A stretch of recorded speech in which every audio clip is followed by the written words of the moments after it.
Allora, siamo entrati nella pelle del dipinto e quindi cedo la parola al nostro Stefano Volpin del Laboratorio di Restauro Scientifico della Misericordia, incardinato presso le gallerie dell'Accademia. Credo ci parlerà forse di tecniche diverse applicate. L'oggetto è diverso completamente. Bene, Grazie, grazie. grazie a tutti voi. Sì, io sostanzialmente apro una piccola parentesi, parlerò di questa meraviglia dal mio punto di vista, di piccolissimo dipinto che è attualmente esposto proprio nella sala d'albergo di fronte alla grande tela della crocifissione, e lo farò avvalendomi soprattutto di suggestione di immagini. Abbiamo avuto la possibilità e la fortuna, grazie a una proficua collaborazione fra le gallerie dell'Accademia e la Scuola Grande di San Rocco, di poter scansionare questo fregio, il raffigurante le tre mele, con una nuova strumentazione digitale Aerox 3D, mediante la quale abbiamo potuto ottenere un'immagine molto grande. Vedete qua 7 miliardi e mezzo di pixel, l'abbiamo scansionata per intero a 40 ingrandimenti e abbiamo ottenuto una serie di particolari a ingrandimenti anche maggiori, sempre con microscopia ottica. In questo modo siamo entrati dentro il dipinto, anche in virtù del fatto che, a differenza della crocifissione, qui stiamo parlando di dimensioni molto molto piccole. È stata una sorta di prototipo, l'abbiamo fatta un paio di anni fa, abbondanti, e è stato forse il primo, credo, opera a poter essere scansionata tutta. Dopo questo abbiamo fatto anche il Vitruviano, e abbiamo la Tempesta del Giorgione, e stiamo man mano procedendo con le gallerie a mappare opere sempre di dimensioni contenute, perché capite bene, sono immagini di grandissima dimensione. Oltre ad avere delle immagini, io cercherò di presentarvi alcune di queste immagini che raccontano delle storie che noi abbiamo ovviamente cercato, essendo un laboratorio scientifico, di confermare con delle indagini quando abbiamo potuto farle. Indagini di tipo chimico, prevalentemente non invasive, ma anche usufruendo di un paio di microframmenti di colore. In questo modo abbiamo potuto mappare i pigmenti, e iniziando dal supporto, dalla preparazione, abbiamo visto che l'opera, si dovrebbe vedere, non uso il puntatore ma uso il mouse, si dovrebbe vedere, no? Eccolo qua. Guardando dettagliatamente la superficie dell'opera, vediamo, si intravede traccia della preparazione, l'analisi della quale, qui vi presento un paio di spettri FTR, quindi indagini di tipo molecolare. Abbiamo visto che si tratta della tradizionalissima preparazione a gesso impastata con un legante proteico, nella fattispecie colla animale, una preparazione sottilissima, a tratti inesistente, tutt'altro che una novità. Tintoretto ci ha abituato sostanzialmente nelle sue opere molto grandi a utilizzare tele con queste preparazioni sottilissime che non riescono nemmeno spesso a coprire la tramatura della tela, in modo anche probabilmente voluto. Diciamo il limite, ho cercato quando possibile mettere dei confronti nella piccola lasso di tempo che mi è concesso. Il caso più eclatante è le nozze di Cana, in cui la preparazione è completamente assente.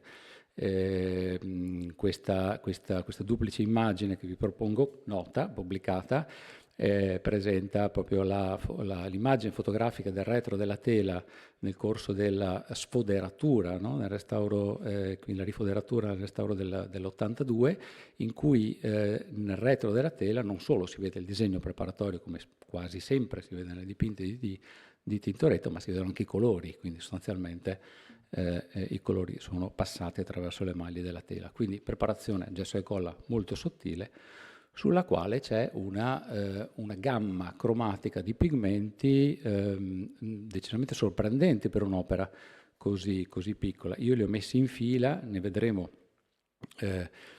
velocemente in qualche dettaglio, per poi soffermarci su un paio che raccontano storie più particolari. bianchi e neri. Il bianco è naturalmente e inevitabilmente il bianco di piombo, cioè la biacca. Le pennellate di biacca sono spesso, come vedremo, un po' tutte le pennellate di colore molto opache, che suggeriscono un particolare tipo di tecnica, ma la tecnica elegante costituisce il vero problema analitico su questa opera. In nero, come si vede nell'immagine tridimensionale qui a destra, è costituito da grani di nero carbone di origine vegetale, nero di vite. Proseguendo coi gialli, ce ne sono diversi. L'ocra, per la conferma, naturalmente è evidente che non ci accontentiamo di una conferma visiva, puramente visiva. L'analisi XRF evidenzia con lo spettro che ho riportato qua di fianco, no? Un contenuto preponderante del ferro. Ferro è il cromoforo dell'ocra gialla, no? Quindi ossidi di ferro idrato e quindi ocre, ma laddove c'è la necessità di avere dei gialli più brillanti, l'artista che ha dipinto questa opera, lo lascio così in sospeso, ha fatto largo uso del ben più prezioso e brillante orpimento. Qui si vede sia in forma di grani isolati sopra la massa dell'ocra, qua si vede all'interno di una mancanza del colore, orpimento caratterizzato da arsenico, è un solfuro d'arsenico, di conseguenza è facilmente riconoscibile, non solo morfologicamente per chi ha un po' di esperienza, ma anche ovviamente da un'analisi chimico-elementare mediante la fluorescenza ai raggi X. Accanto all'orpimento, un po' come abbiamo visto un attimo fa, no? Nella crocifissione c'è anche il realgar, parente stretto, altro solfuro di arsenico. In questo caso diciamo è presente in maniera isolata, occasionale. È stato possibile vederlo proprio in virtù del fatto che siamo riusciti a mappare completamente l'opera, quindi in qualche punto c'è questi grani di realgar di colore rosso-arancio e il minio, altro pigmento di colore rosso-arancio che noi vediamo in queste velature molto molto sottili sopra il fondo bianco, che poi sfumano in un rosso più intenso che è appunto il vermiglione o cinabro, che dir si voglia. Cinabro e vermiglione sono due varianti dello stesso materiale da un punto di vista chimico, sempre solfuro di mercurio, uno naturale, l'altro sintetico, entrambi esistenti all'epoca del pittore. Quindi per avere la definizione esatta di cinabro piuttosto che vermiglione dobbiamo fare un'analisi mineralogica, eccetera, ma ce lo prendiamo così, tanto non cambia. Quindi altro rosso, e passiamo rapidamente ai colori che a me interessano maggiormente, che raccontano storie più interessanti. Vedete, entrando dentro l'opera, le foglie verdi, stiamo parlando di 2 mele, quindi con una gran vegetazione, e quindi il colore verde abbonda. È un colore verde a base di rame, come è normale che sia in un'opera di questo periodo, ma abbiamo avuto la possibilità di fare analisi non solo chimico-elementare, quindi riconoscimento del rame, ma prendendo anche un grano di questo pigmento e potendo fare analisi tipo molecolare, quindi più precisa. Abbiamo visto lo spettro risultante di un grano di questo pigmento è questo riportato qua sopra, che è pressoché sovrapponibile a uno standard di malachite. Quindi non c'è verde rame, non c'è resinato di rame, c'è solo esclusivamente malachite, con qualche grano occasionale di azzurrite, lo si vede che è suo parente stretto, sono entrambi carbonati basici di rame. E all'interno abbiamo anche trovato, mediante la microanalisi al microscopio elettronico a scansione, le particelle gialle, quindi un terzo giallo, l'ocra, l'orpimento, e il giallolino, il giallo di piombo stagno, che è in questo caso la variante ricca di silicio, quindi la variante vetrosa del giallo di piombo stagno, quindi giallo di piombo stagno siglato con numero 2, no? Cioè l'1 e il 2, e quindi quello che girava diciamo maggiormente qui nell'area veneziana. Vi invito a memorizzare, per quanto possibile poi riprenderò, l'immagine in alto a destra della superficie. Questa non è un artefatto, non è una stratigrafia, è proprio la superficie pittorica ripresa a 320 ingrandimenti, lontanissima dalla superficie di un dipinto ad olio, e butto lì la prima impressione. L'azzurro, che ci dà un altro tipo di conferma rispetto a quella del verde, l'unico azzurro presente è, qui lo vediamo ingrandito, è lo smaltino. Lo smaltino qua a sinistra l'immagine al microscopio ottico a 320 ingrandimenti, a destra sempre la superficie con il microscopio elettronico a 40.000. Anche in questo caso quello che noi vediamo, vedete, questi sono i pezzettini di vetro letteralmente, se c'è il mouse, eccolo qua. Questo è proprio la frattura concoide di un pezzo di vetro, questo è un vetro disperso, no? Che sembrerebbe addirittura appoggiato. No? Se io non sapessi da dove proviene questo campione, direi che è un affresco. Non c'è elegante, non c'è il mare all'interno del quale stanno le particelle, quindi sembrano appoggiate, quindi o un affresco o un pastello, tanto per dire, no? Le due. L'analisi chimico-elementare di questo smaltino non alterato, ecco, sta la cosa interessante, ci racconta appunto una composizione classica dello smaltino non alterato, con i suoi bravi elementi chimici, il silicio, qui è un'analisi di tipo quantitativo. Noi siamo in grado di fare, come dire, l'analisi del sangue per vedere se sta bene lo smaltino o no, e il marker è il potassio, per i motivi che sono stati appena detti, anche tra l'altro, no? E che sono ampiamente pubblicati, anche se qualche zona d'ombra ancora dal punto di vista strettamente scientifico rimane.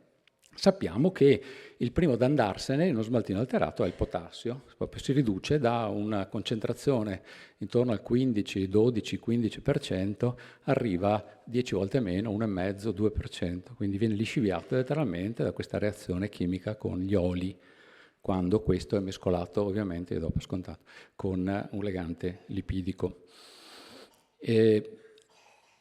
È blu, sta benissimo. Se noi lo confrontiamo, tanto per darvi un'idea, ma la crocifissione ce l'ha, ma tantissimi dipinti del Tintoretto hanno questo problema.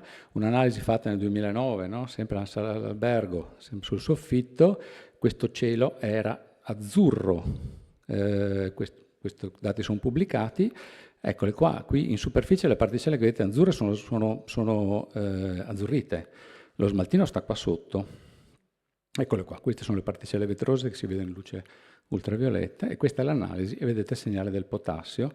L'analisi chimica ci dice che siamo qua intorno al 2%, ma spesso è anche meno.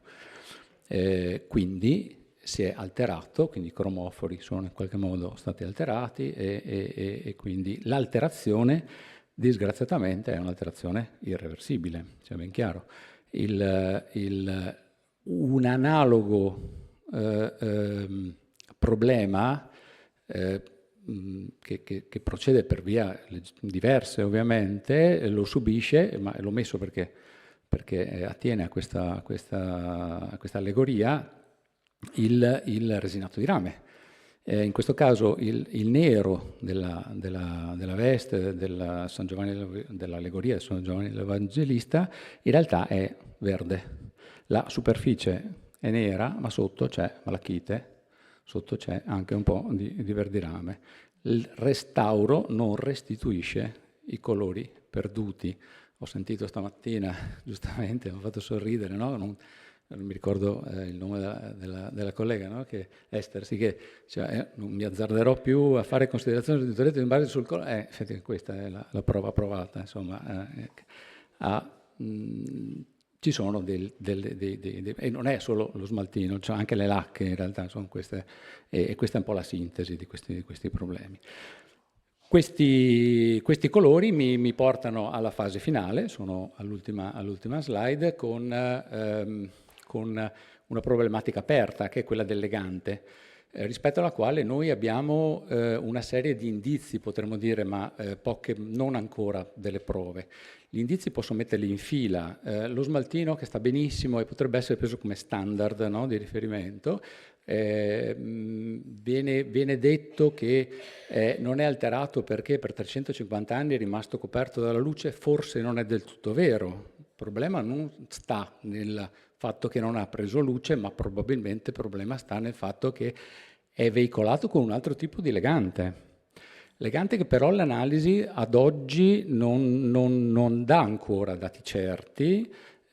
Io ho un'idea, ma non la dico perché se avessi un dato certo potrei dirla, però il fatto che ci sia lo smaltino che sta bene, che ci sia, vedete sotto, la malachite con questa struttura esposta, no? Come dicevo prima, tipo pittura murale, e quindi allontana completamente, a mio avviso, dall'idea di una tecnica ad olio, avvicina invece molto più all'idea di una tecnica ovviamente a tempera. Se non ricordo male, le ultime analisi escluderebbero invece la presenza di leganti proteici, ma io credo che sia semplicemente un problema di quantità, e l'analisi andrebbe ripetuta probabilmente in un altro punto.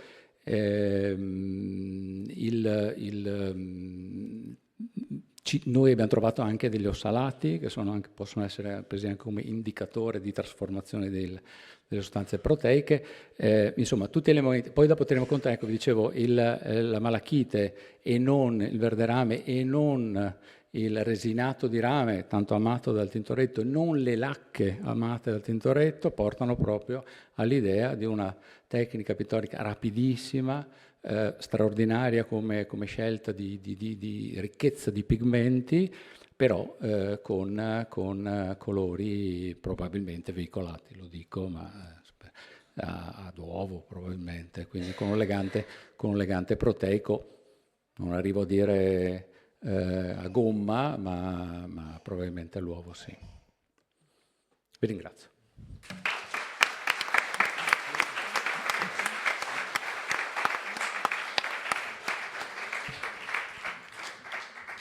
Grazie a Stefano Volpin. E dunque, allora adesso siamo arrivati al cuore della questione che da 2 giorni stiamo attendendo.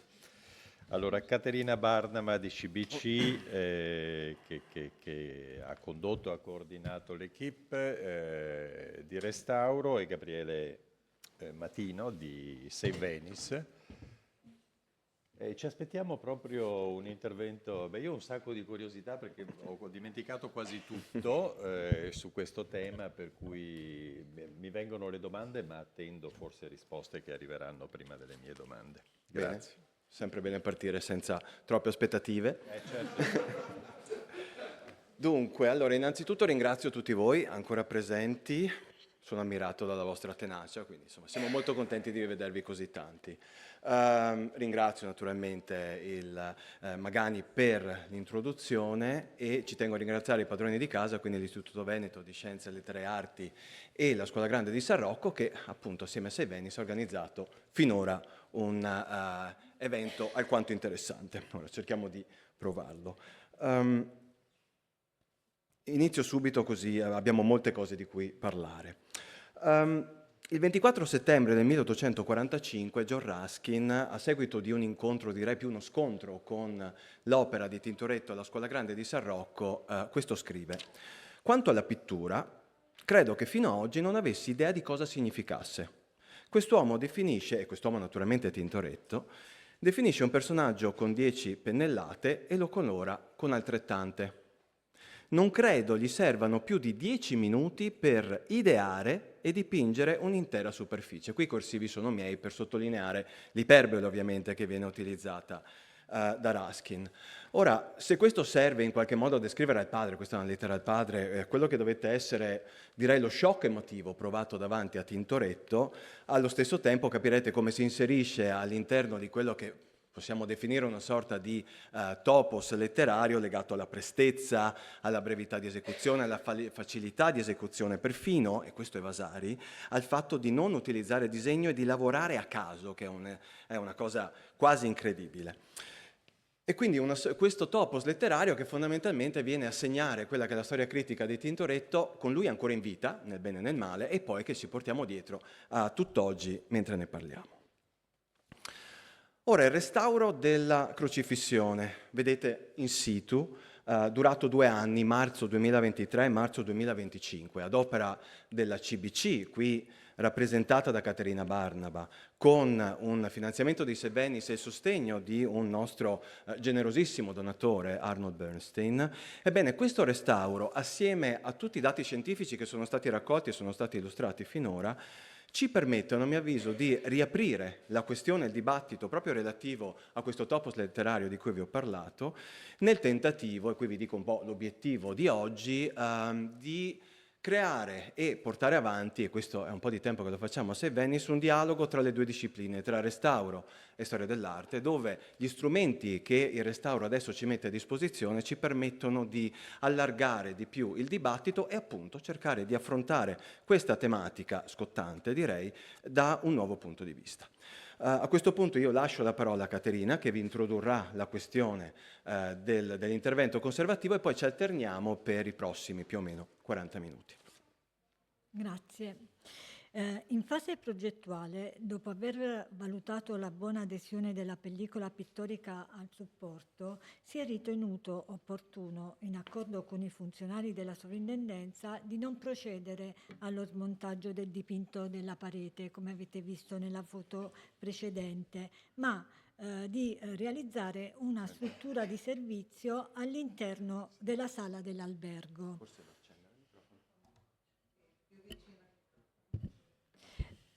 Permettendo così la visibilità del cantiere. Il supporto del dipinto è costituito da una tela di lino con armatura saia, come vedete nella foto. Chiedo a Gabriele di andare avanti. Ed è composto da 8 tele uniti tra loro con cucitura a sopragitto. Le tele sono sistemate in 5 fasce parallele che seguono orizzontalmente i lati lunghi del dipinto. Quella inferiore e le ultime 2 in alto sono formate ognuno da 2 teli. L'altezza del dipinto è pari a 5,30 m e lungo oltre 12 metri. Copre l'intera parete nord-ovest della sala e sviluppa circa 65 metri quadri di superficie. Le prime 4 fasce hanno pressappoco la stessa altezza, mentre la fascia superiore, alta 55 cm, è costituita da 2 teli di uguali misure con cucitura centrale che cade proprio sul capo del Cristo.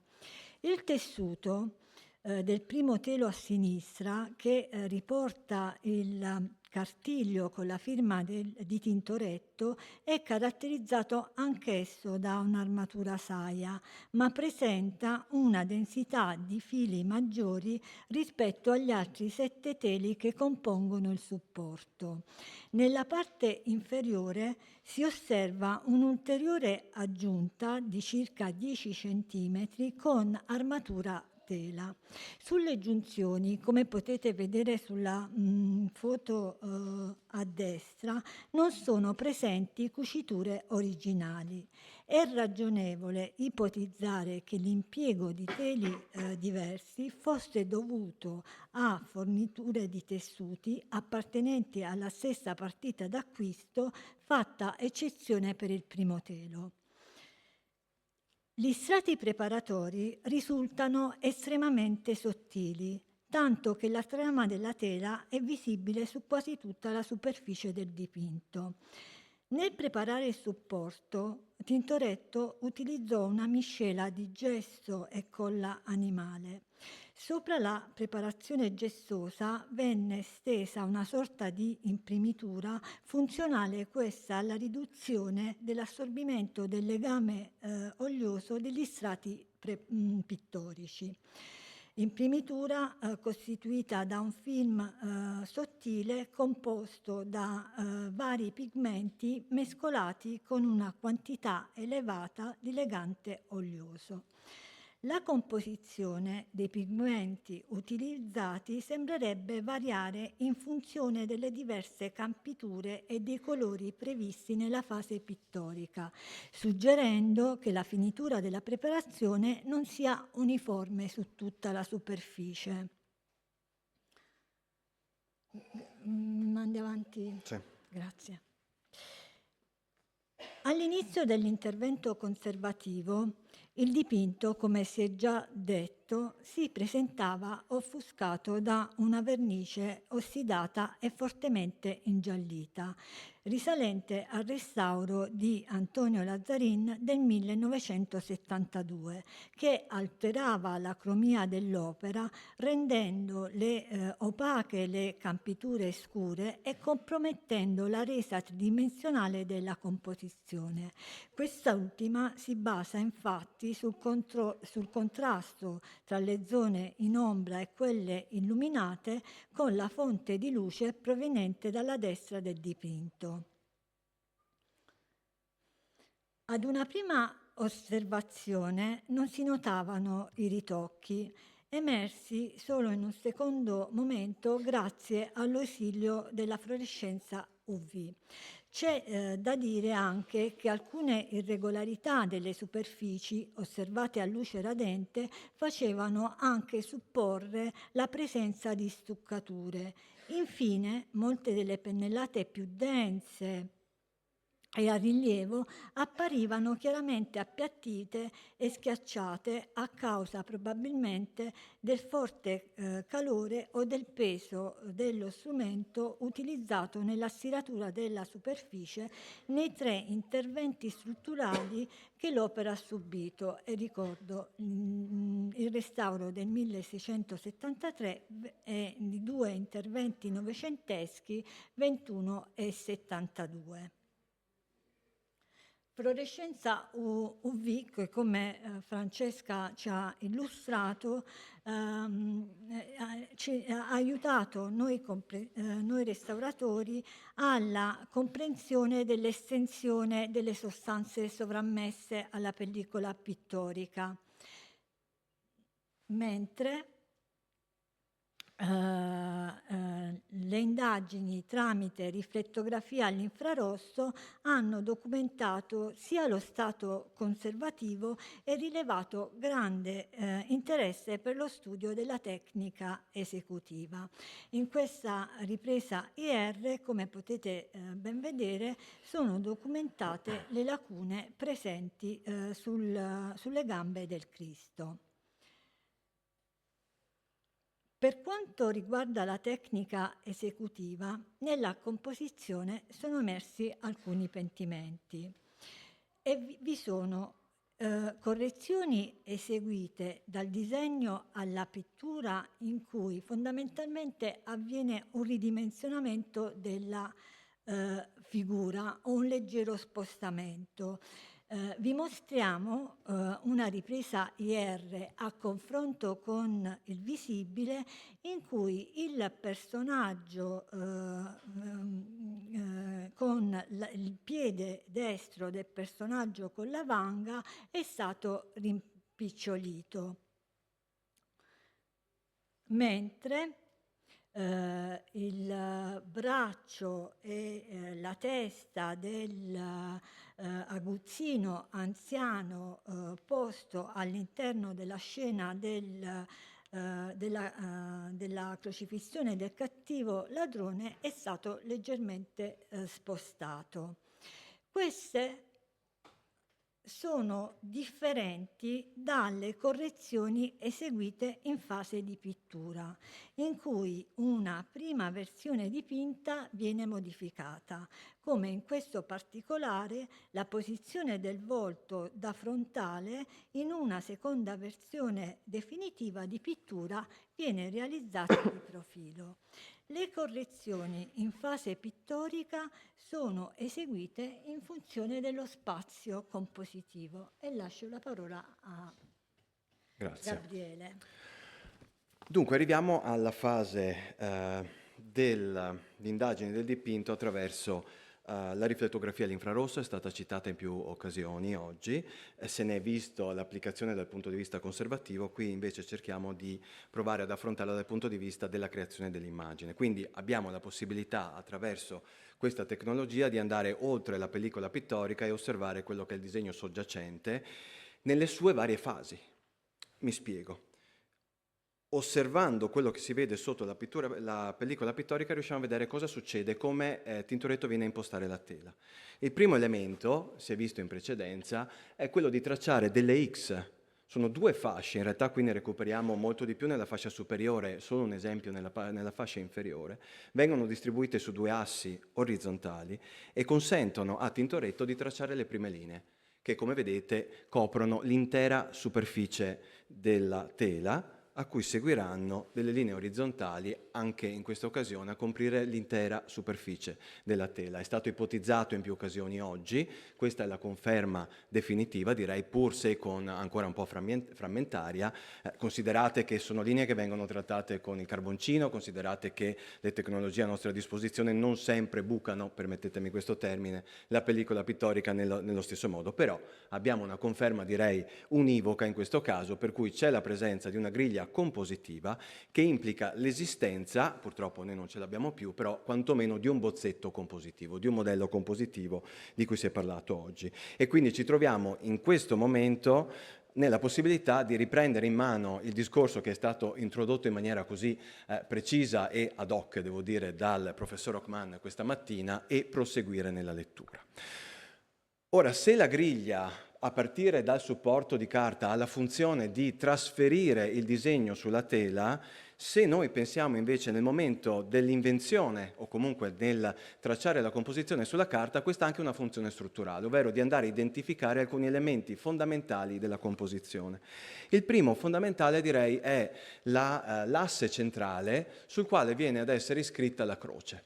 Sembra un'ovvietà, eppure questo è legato fondamentalmente a quello che è il rapporto dinamico con l'osservatore e l'opera d'arte, ovvero entrando nella sala dell'albergo ci si trova di fronte alla grande tela posta nella parete giusto in fronte a noi, al di sopra del banco della banca e, come ci ha spiegato bene Esther questa mattina, la sua centralità è funzionale a una lettura di complesso di tutto quello che succede dal punto di vista iconografico a partire appunto dal soffitto. Quindi è fondamentale, viene fatta appositamente per questo luogo e pensate al caso di San Severo dove oggi l'opera all'Accademia, dove invece c'è una simmetria con le croci spostate verso destra per una sua percezione obliqua. Insomma, se n'è scritto tra l'altro a seguito di uno dei convegni organizzati dalle 2 istituzioni. Quindi prima di tutto l'individuazione del centro con l'inserimento del Cristo.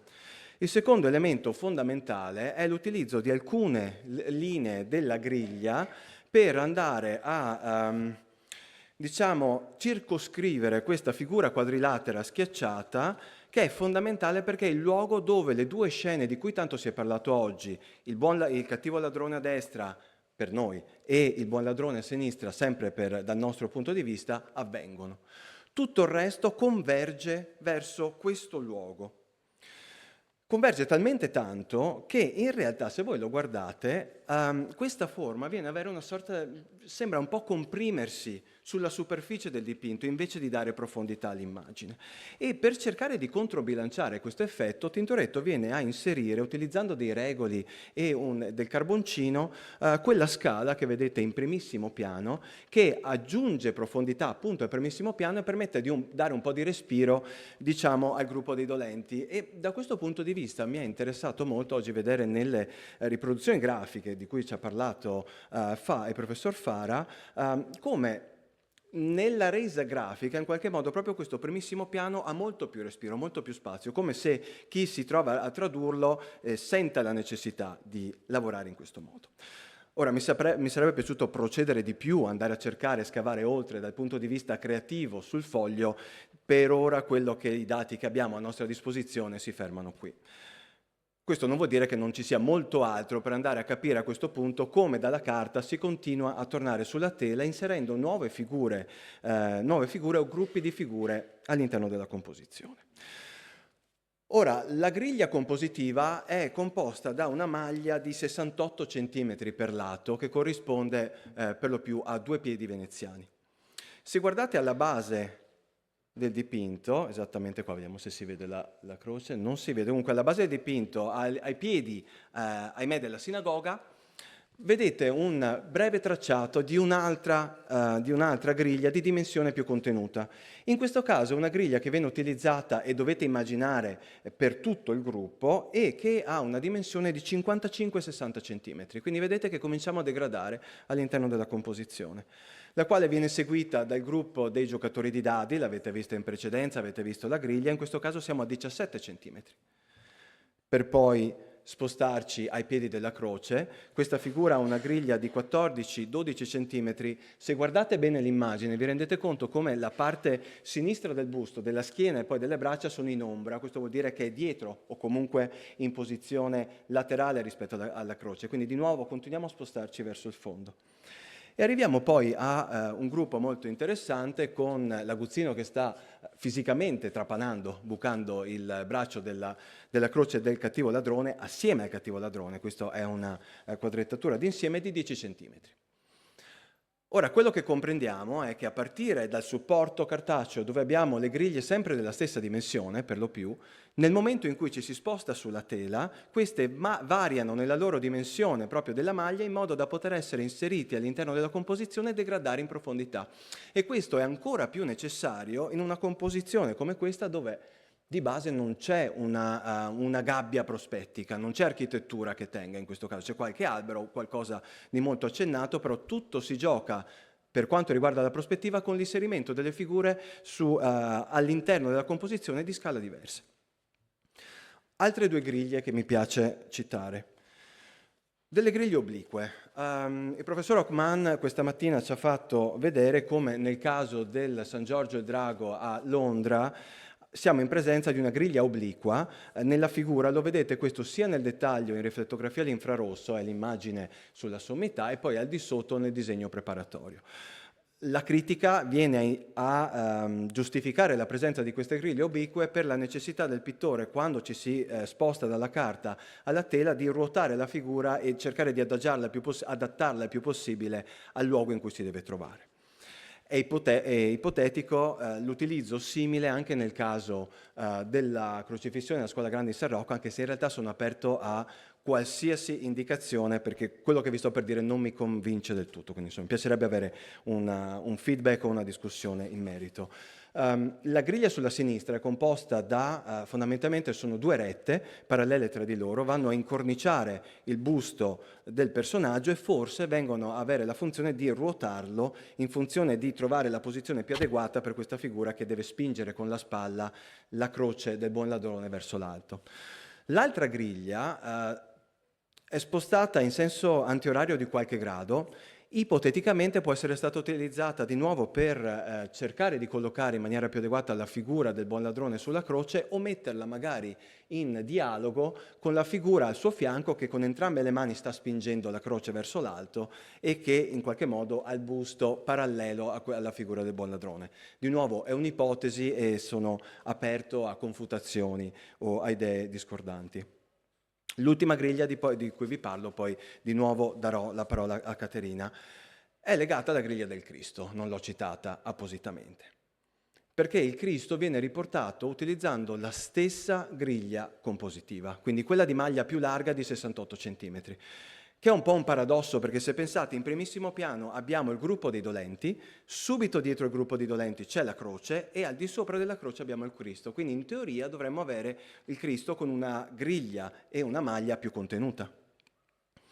Di nuovo questo avviene dal mio punto di vista per questioni percettive. Nel momento in cui ci troviamo all'interno della sala, qui si nota meno, però per tutti coloro che erano alla scuola ieri, la tela è talmente imponente, nel momento in cui entri il gruppo dei dolenti è la cosa più grande che si vede, proprio arriva in superficie e in qualche modo, dal mio punto di vista, utilizzando una griglia più ampia, Tintoretto cerca di controbilanciare questo effetto ottico, seguendo tra l'altro quello che poi si fa anche in scultura. Questo forse dal mio punto di vista è il primo caso che trovo così eclatante in pittura.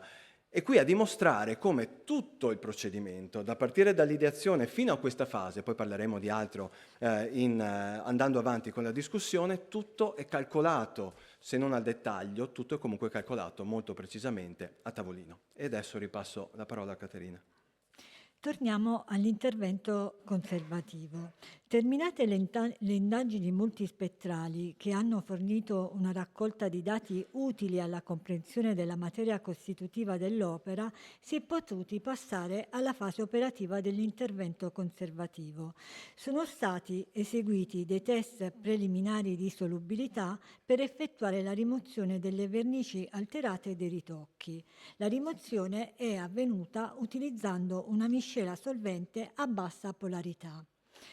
Segue un dettaglio del prima della pulitura e del dopo di un brano in cui bisognava affrontare la rimozione delle vernici su campiture problematiche, sia per lo stato conservativo che per la natura degli strati pittorici.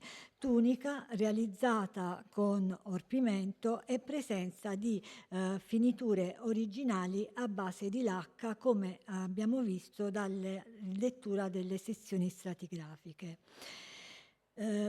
Ci sono impiegate miscele di solventi con diverse forze di polarità, consentendo una pulitura controllata nelle aree in cui risultava difficile riconoscere con precisione la stratigrafia dei materiali, che per loro natura possono facilmente essere confuse con strati sovrapposti di vernici o olio.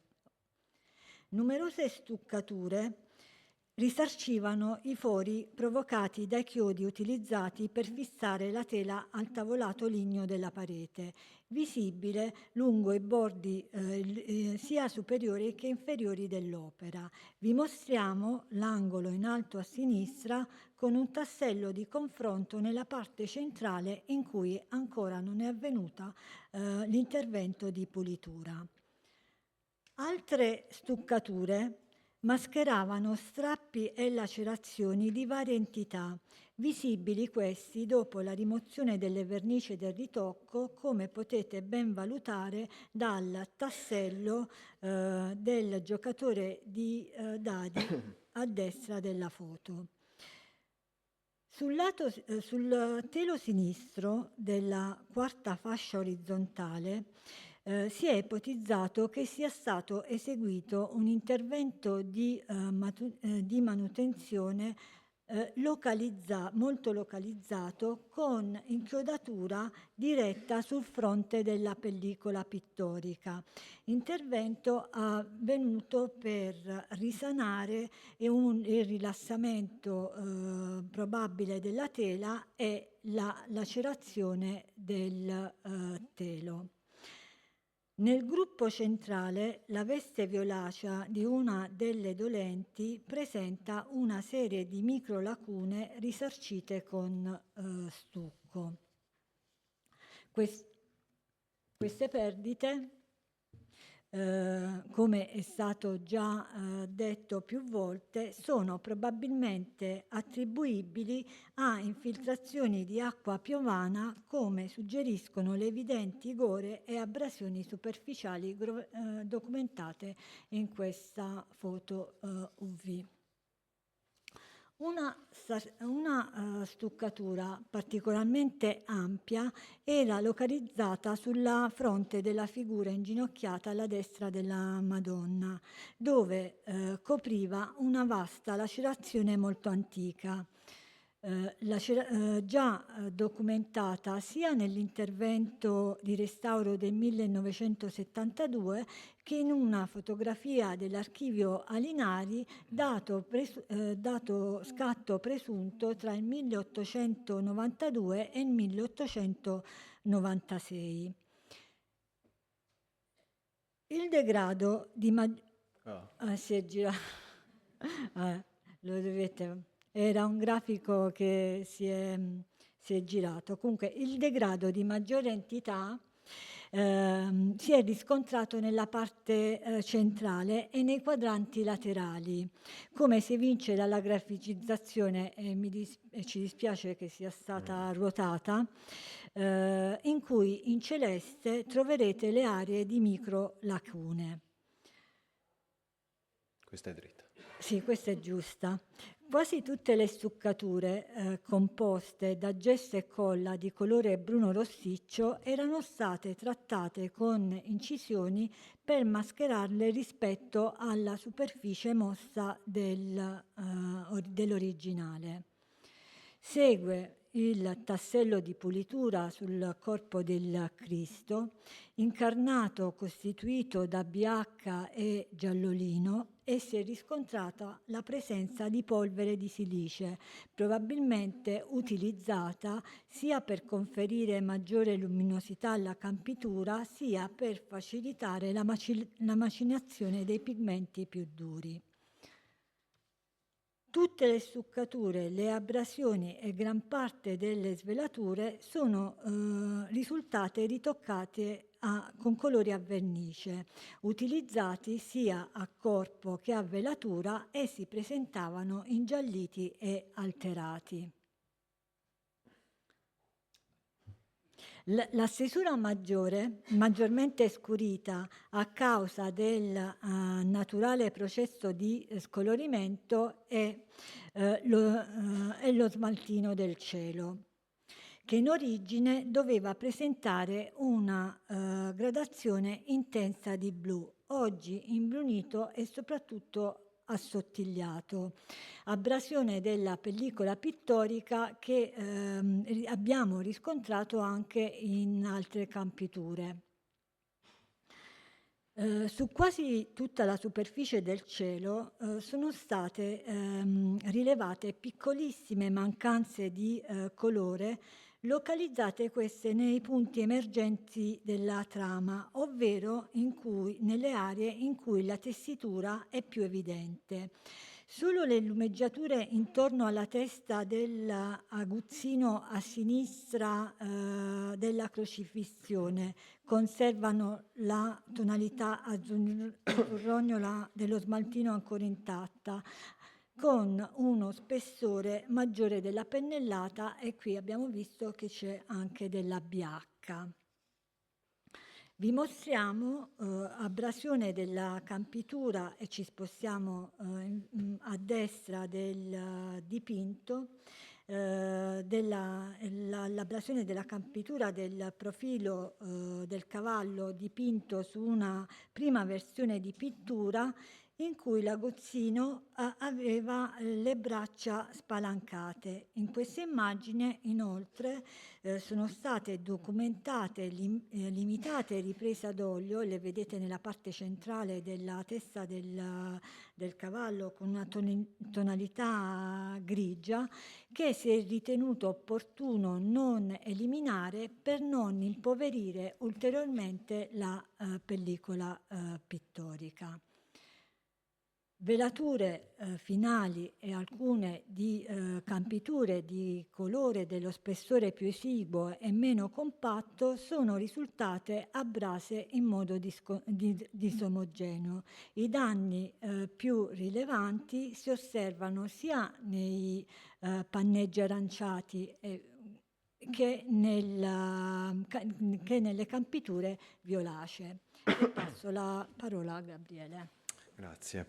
Tenete a mente soprattutto questo caso, perché ritornerà a brevissimo. Ora, lo stato conservativo, soprattutto queste abrasioni o cadute di colore degradato, ci permette di introdurre il secondo passaggio dal punto di vista creativo, più concentrato sullo studio di singole figure sulla carta per poi arrivare sulla tela. Cito uno dei testi dal mio punto di vista più innovativi per quanto riguarda lo studio dell'arte grafica di Tintoretto. È stato citato questa mattina John Marciari con il suo catalogo della mostra della Morgan Library, ci racconta di come ci fosse un vero e proprio passaggio dinamico tra carta e tela, dove si iniziava originariamente con delle sedute dal vero, quindi studio del modello nudo, questo sulla carta, fino a raggiungere diciamo, quella che è la posizione che più si cercava. Questo veniva quadrettato e attraverso la quadrettatura veniva riportato sulla tela, venendo ridisegnato, a questo punto però con il pennello. In una seconda fase, per la necessità di dover andare a studiare i panneggi e dunque i vestiti, si poteva perfino ritornare sulla carta, questo è l'esempio del foglio che vedete sulla destra, dove appunto si studiava il chiaroscuro, le lumeggiature, per poi, sempre con quadrettatura, ritornare di nuovo sulla tela e proseguire con il pennello. Ora, non sono certo che in tutte le occasioni fosse questo l'iter molto elaborato, molto lungo, però la critica ormai è tutta concorde nel individuare nel modus operandi di Tintoretto una prima fase dove il disegno a pennello viene a concentrarsi sul dato anatomico, rappresentando la figura sempre maschile e nuda, e in un secondo momento questa viene vestita, se mi permettete questo termine, sempre attraverso la pittura. Ora, di questo procedimento abbiamo con la crocifissione degli esempi che si possono notare a luce visibile, quindi guardando semplicemente la pellicola pittorica, oppure utilizzando la riflettografia all'infrarosso. Vi farò solamente 2 esempi per non dilungarmi troppo, ma insomma sono alquanto chiari. Ora, questa è la figura, l'abbiamo vista in precedenza, che ci permette, proprio a causa del degrado dell'orpimento, di poter osservare in simultanea le due fasi di cui vi ho parlato. Quindi in un primo momento ricordatevi che questa è una figura che è stata chiaramente studiata sulla carta perché riporta la quadrettatura, vi parlavo di una quadrettatura di 10 cm di maglia.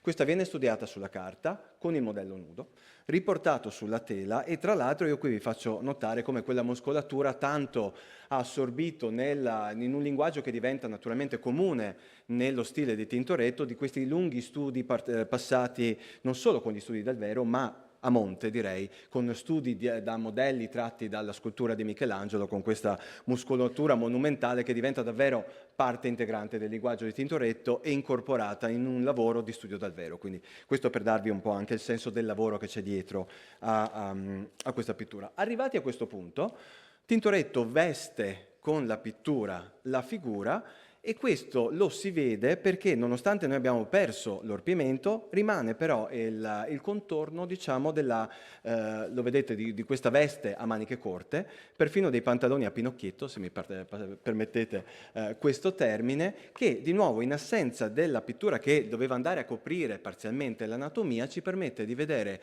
le due fasi in contemporanea, simultaneamente.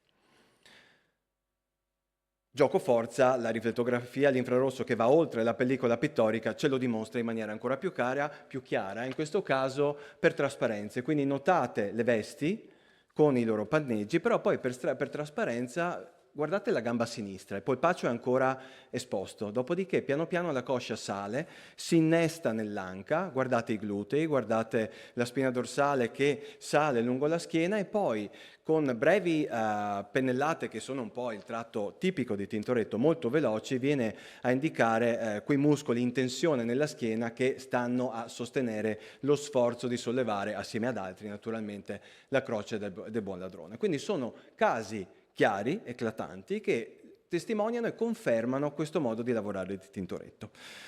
C'è naturalmente un'eccezione, vediamo se per confermare la regola o meno. Li abbiamo visti in precedenza, questo è il gruppo dei giocatori di dadi.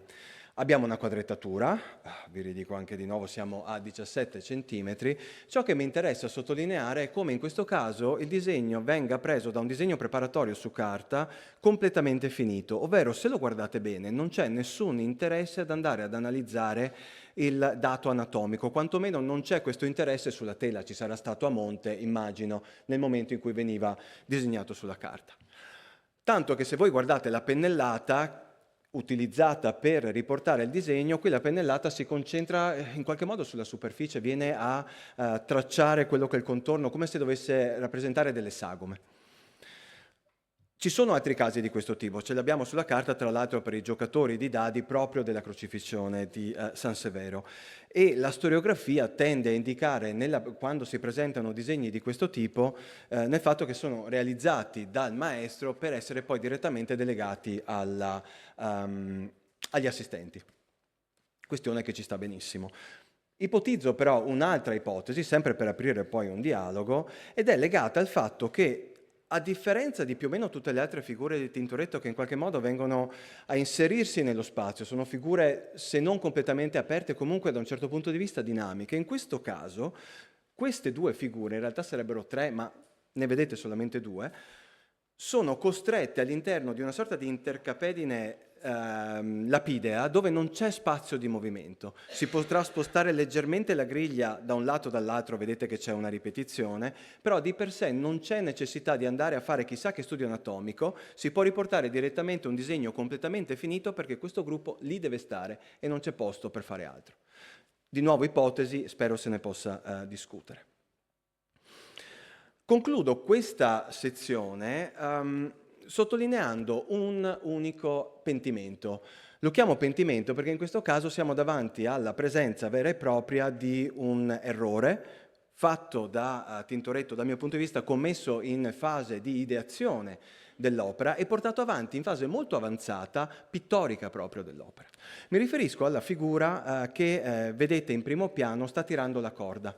Notatene la posizione, perché quella posizione è cruciale per l'economia del dipinto, infatti non varierà nel suo insieme. È una posizione aperta, obliqua, ed è una di quelle figure che permettono all'osservatore di accedere alla composizione. Seguendo quella figura, infatti, si procede verso il centro dell'opera e con qualche rimando ci si ritrova nel giro di pochissimo già a guardare il Cristo.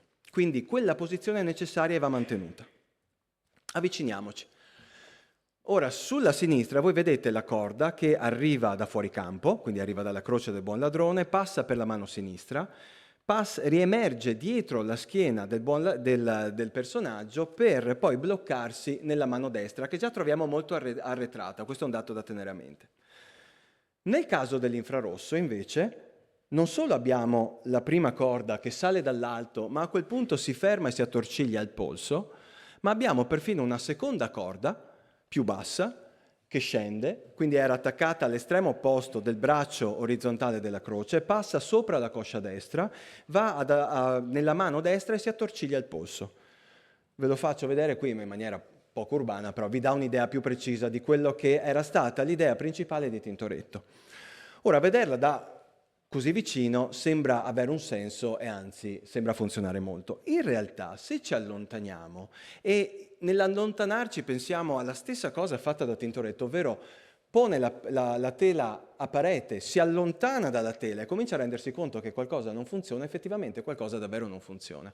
Quella corda rossa che arriva alla mano destra, che è già così arretrata, non ha motivo d'essere perché quella mano così arretrata non riuscirà mai a continuare quello sforzo per sollevare una croce che è ben lungi dall'essere sollevata. Quella di sinistra funziona, è tutta quanta in avanti, quella di destra non ha senso. A questo punto Tintoretto si dovette trovare davanti a un bel quesito perché quella posizione del corpo era necessaria da mantenere. Quindi elimina la corda, la fa arrivare alla mano sinistra, ma non si blocca alla mano sinistra, la fa correre dietro la schiena per arrivare alla mano destra e a questo punto la mano destra ha un suo senso, perché non dovrà più spingere verso il retto, ma anzi si muoverà in avanti. Man mano che la croce sale, la corda passa dietro la schiena e la mano destra spinge in avanti. È un cambiamento radicale nella posizione, che comporta dunque un vero e proprio ripensamento di questa figura, di nuovo nodale nella comprensione dell'opera, che è così importante. Io a questo punto mi fermo qua anche perché so che Agnese avrà modo di sviluppare questo argomento, quindi ripasso la parola a Caterina. Conclusa la fase di pulitura, e qui vedete un confronto tra il prima e il dopo, si è registrato il ripristino della corretta planarità del dipinto, che a inizio lavori appariva compromessa da un rilassamento nella parte della tela della parte centrale in basso e da una piega nell'angolo alto a destra, deformazioni dovute sia allo spessore che all'irrigidimento delle vecchie vernici applicate nell'ultimo restauro. La rimozione di vernici e ritocchi alterati ha restituito al dipinto la corretta lettura dei piani prospettici della composizione. È stata effettuata la verniciatura a pennello con resine ad alta stabilità e a basso peso molecolare. Successivamente sono state rasate le stuccature esistenti che presentavano un aspetto irregolare, integrandole ove necessario con ulteriore stucco, risarcite altre piccole lacune e infine le superfici della stuccatura è stata trattata per imitare i rilievi e le depressioni della materia circostante. L'integrazione pittorica è stata eseguita con colori a vernice. Il criterio utilizzato è stato quello di di integrare a tono le stuccature e le lacune ed abbassamento di tono le abrasioni e micro lacune della pellicola pittorica.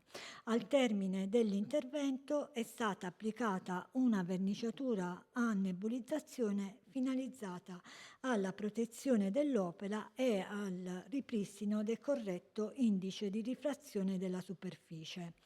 Segue un prima e l'esito dell'intervento effettuato.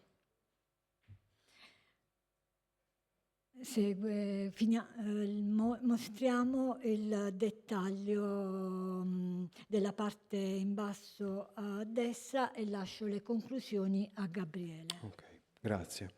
Un ultimo passaggio, prima proprio di concludere, è legato alla tavolozza. La crocifissione è stata naturalmente studiata da moltissimi studiosi, alcuni hanno lasciato il segno più di altri, come giusto che sia. In questo caso mi piace citare David Rosand, dove nell'affrontare l'opera sottolinea, siamo ancora nel 97 quando viene ripubblicato, sottolinea l'importanza del gruppo dei dolenti ai piedi della croce dal punto di vista non solamente visivo e percettivo dell'osservatore che subito si trova a seguirne gestualità e sguardi e raggiungere il Cristo, ma anche proprio dal trasporto emozionale che questo comporta nell'osservatore. Ed è interessante notare dunque a questo punto come proprio nel gruppo dei dolenti fondamentalmente tutta la tavolozza si venga a concentrare. È un dato notevole, di nuovo non casuale. Prima di me è stato sviscerato nel dettaglio ogni singolo pigmento, quindi non sono nemmeno lontanamente capace di fare una cosa del genere, però vi indico dei colori fondamentali, soprattutto rosso, arancio, blu, ancora del verde e poi sfumature naturalmente di rosati e azzurri che si concentrano in questo gruppo e che poi si ridistribuiscono all'interno della composizione ad aggiungersi a quella gestualità e agli sguardi delle figure che cercano di veicolare l'attenzione dell'osservatore. Facciamo un esempio. A destra, a partire dal primissimo piano, un'altra figura angolare molto simile a quella della corda di prima, vediamo del rosso e del blu, che poi piano piano, assieme all'arancio e ancora al verde, cominciano a ripetersi l'uno dopo l'altro in questa diagonale che ci trascina in qualche modo all'interno della composizione nella scena, nell'episodio dedicato al cattivo ladrone. Questo si controbilancia con le figure dall'altro lato. Notate di nuovo i rossi, i blu, gli arancioni, guardate perfino nel caso della figura a destra del buon ladrone dove il rosso e il blu viene alternato con questa fascia in vita, i pantaloni sono verdi per esempio, mentre nel lato opposto abbiamo i pantaloni rossi, ancora la giubba blu e perfino il turbante rosso. È uno stratagemma utilizzato che messo assieme ad altri elementi e strumenti narrativi all'interno dell'opera permettono di veicolare e attirare l'attenzione e da lì dopodiché naturalmente distribuirsi dando ritmo all'intera immagine. Un dato ancora più interessante, ed è stato citato da Caterina in precedenza, ma forse troppo in velocità, e quindi ci tengo a ritornarci perché quando me l'ha detto mi ha colpito molto, è l'incarnato del Cristo. L'incarnato del Cristo ha una luminosità che spetta esclusivamente al Cristo ed è una luce che quasi fuoriesce, viene emanata dal corpo. Questo grazie alla presenza di polvere di silicio che è utilizzata esclusivamente in questo caso e che dà questa lucentezza all'incarnato. E immaginatevelo, è stato citato in più occasioni, il forte contrasto che avveniva in origine in presenza del blu di quello smaltino che sfortunatamente è andato a virare cambiando completamente colore e in realtà cambiando quella che per secoli è stata la percezione di quest'opera, se ci pensiamo, perché un cielo così tenebroso non era l'idea originaria di Tintoretto. Di sicuro un blu scuro, forse si nota poco qua, ma c'è un piccolo alone, l'aveva dimostrato prima Caterina, attorno a quel turbante. Quindi anche in questo caso una scelta molto precisa del suo lavoro. E quindi ritornando a quello che è stato l'argomento che ha introdotto un po' la questione, a quel topos letterario, così l'avevo definito, della prestezza, dell'assenza di disegno, Vasari davvero aveva preso una strada diversa da quella che era la realtà, penso di essere nel giusto se vi dico che a seguito di tutto quello che è stato presentato oggi, in realtà Tintoretto, quest'opera, ma io immagino che anche in casi ben più ampi, l'abbia concepita nel dettaglio, nello specifico, a partire dalla fase ideativa fino a tutto il trasferimento sulla tela, utilizzando naturalmente strumenti che semplificavano le varie fasi, ma comunque con un grande lavoro a monte. E dunque mi sembra più adeguato concludere recuperando una frase di Carlo Ridolfi dove nelle Meraviglie dell'arte, proprio all'interno della biografia dedicata a Tintoretto, si dice «Non usciva opera giammai dalle sue mani che non fosse maturamente pensata». Grazie per la vostra attenzione.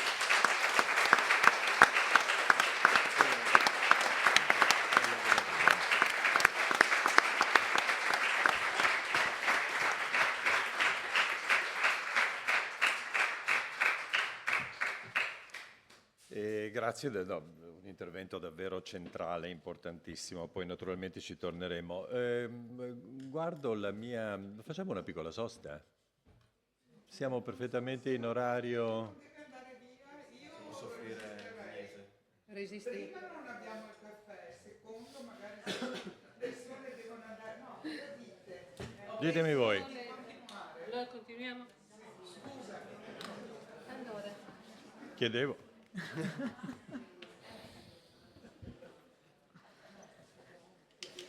Allora, Maria Agnese Chiari Moretto Via è docente di storia dell'arte, la conosciamo tutti, mi posso permettere di dire, credo senza sbagliare, innamorata della Scuola Grande di San Rocco e della Chiesa. Vittima della Scuola Grande di San Rocco. Che chiuderà questa giornata, immagino, con altre importanti informazioni e novità. Grazie.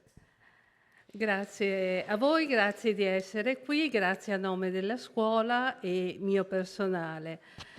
Io comincerò il mio intervento andando indietro come i gamberi, perché in fondo nessuno si è mai chiesto ancora oggi quali siano le motivazioni che portano la scuola a scegliere un argomento in fondo inconsueto, perché tradizionalmente la decorazione delle scuole grandi era basata sulla illustrazione della vita, dei miracoli, delle azioni straordinarie del santo titolare o della Vergine.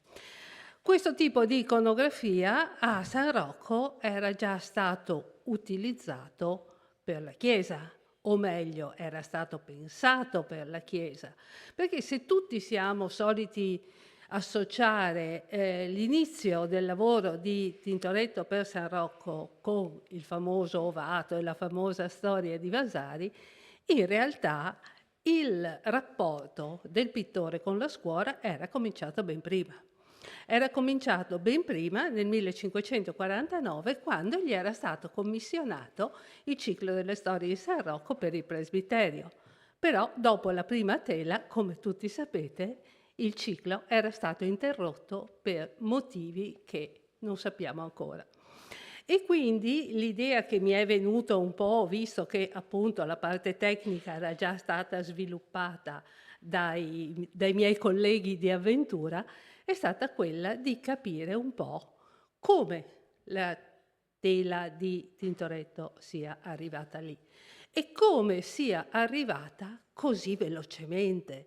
Perché se pensate, quelli che sono i tempi ufficiali di esecuzione della tela sono brevissimi, meno di un anno, perché la tela ufficialmente è realizzata durante il guardianato di Girolamo Rota, e quindi fra il 1° aprile 1565, e perché vi dico 1° aprile? Perché Girolamo Rota entra in carica a quella data.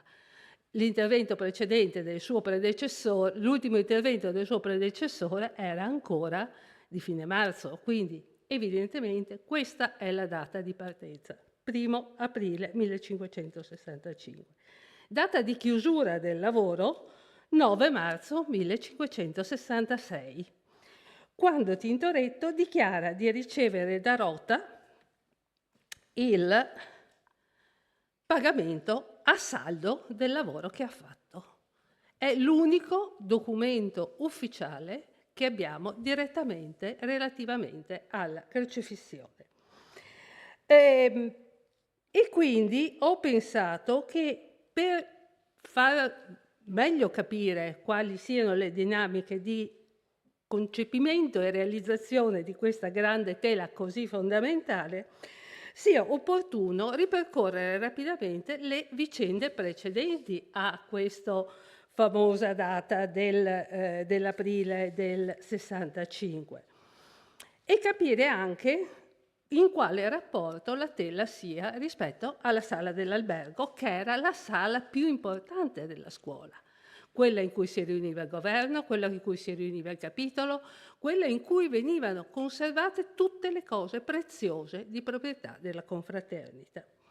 Questa risulta in condizioni di essere utilizzata già nel giorno di San Rocco del 1534 e nel marzo del 44, dopo numerosi spostamenti, il grande bancone, la banca di cui si parla nella parte che io cito, trova sistemazione definitiva nella facciata del dito albergo per mezzo alla porta, cioè esattamente di fronte alla porta d'ingresso, con un duplice intento, quello di offrire un luogo consono alle riunioni della banca e della zonda, ma anche di mascherare l'accesso al mezzanino, che oggi è noto come scrigni, dove si conservavano documenti, denaro, cere e reliquie. Quindi il bancone, che adesso, grazie alla generosità di Sei Venice, grazie anche alla bravura di Lucia Castagna, che oggi non abbiamo citato, ma che è l'artefice di questo lavoro che è in fase di chiusura, è appunto una parte fondamentale nell'arredo della sala. Contemporaneamente vengono realizzate banche lignee per comodità del sentar del capitolo generale e si delibera anche la sistemazione dell'apparato ligneo del soffitto, che sarà completato nel dicembre del 46. Chi ha familiarità con l'attività della scuola nel Cinquecento sa che l'interesse per i lavori varia, ora si concentra sulla scuola, ora si concentra sulla Chiesa. E quindi nel 1549 l'attenzione della scuola si sposta, come vi dicevo prima, sul presbiterio della Chiesa. Tintoretto dipinge il telero con San Rocco che risana gli appestati, poi il ciclo subisce una battuta d'arresto. Forse, e questo a mio modo di vedere è la ragione più plausibile, per l'intervento di Tiziano. Tiziano è ritornato da Augsburg, dove era stato al servizio di Carlo V, e addirittura a Venezia si era sparsa la voce che non sarebbe mai più tornato. E contemporaneamente il suo fidato amico aretino celebrava Tintoretto come l'astro nascente della pittura veneziana. Quindi Tiziano, confratello dagli anni '20, si ingelosisce e comincia a pensare come poter mettere, perdonatemi il modo poco scientifico, di mettere i bastoni fra le ruote al giovane Tintoretto. E quindi che cosa fa? Il 22 febbraio del 51 figura fra i 19 confratelli che per difficoltà personali o assenze da Venezia non hanno potuto pagare le luminarie. Ovviamente Tiziano rientra nella seconda categoria, era stato all'estero al servizio di Carlo V. E quindi questi confratelli ottengono di sanare la propria posizione con una modesta offerta, fra parentesi, quella di Tiziano è la più bassa di tutte. L'anno successivo, nel 52, Tiziano viene eletto in zonta ed è la sua unica presenza in tutta la sua vita di partecipazione al governo della scuola. Quindi evidentemente è una partecipazione strategica. Tant'è vero che il 21 settembre del 1953 il guardian grande Francesco Trincavella comunica a Banca e Zonta il desiderio dell'eccellente Messer Tiziano da Cador Pittor di voler lasciare nella scuola nostra memoria dell'incomparabile virtù sua e far quello quadro grando dello albergo sopra dove stanno quelli della banca. Si delibera dunque di designare 3 confratelli che, affiancando il guardian grande, avviino una trattativa con il pittore per definire il modo del pagamento da essere fatto per la scuola nostra. Ma l'accordo non viene raggiunto. Evidentemente le pretese di Tiziano erano troppo esose per quello che l'economia risicata della scuola consentiva di fare. E quindi fino all'estate del 1564 non ci sarà nessuna decorazione stabile all'interno della sala dell'albergo.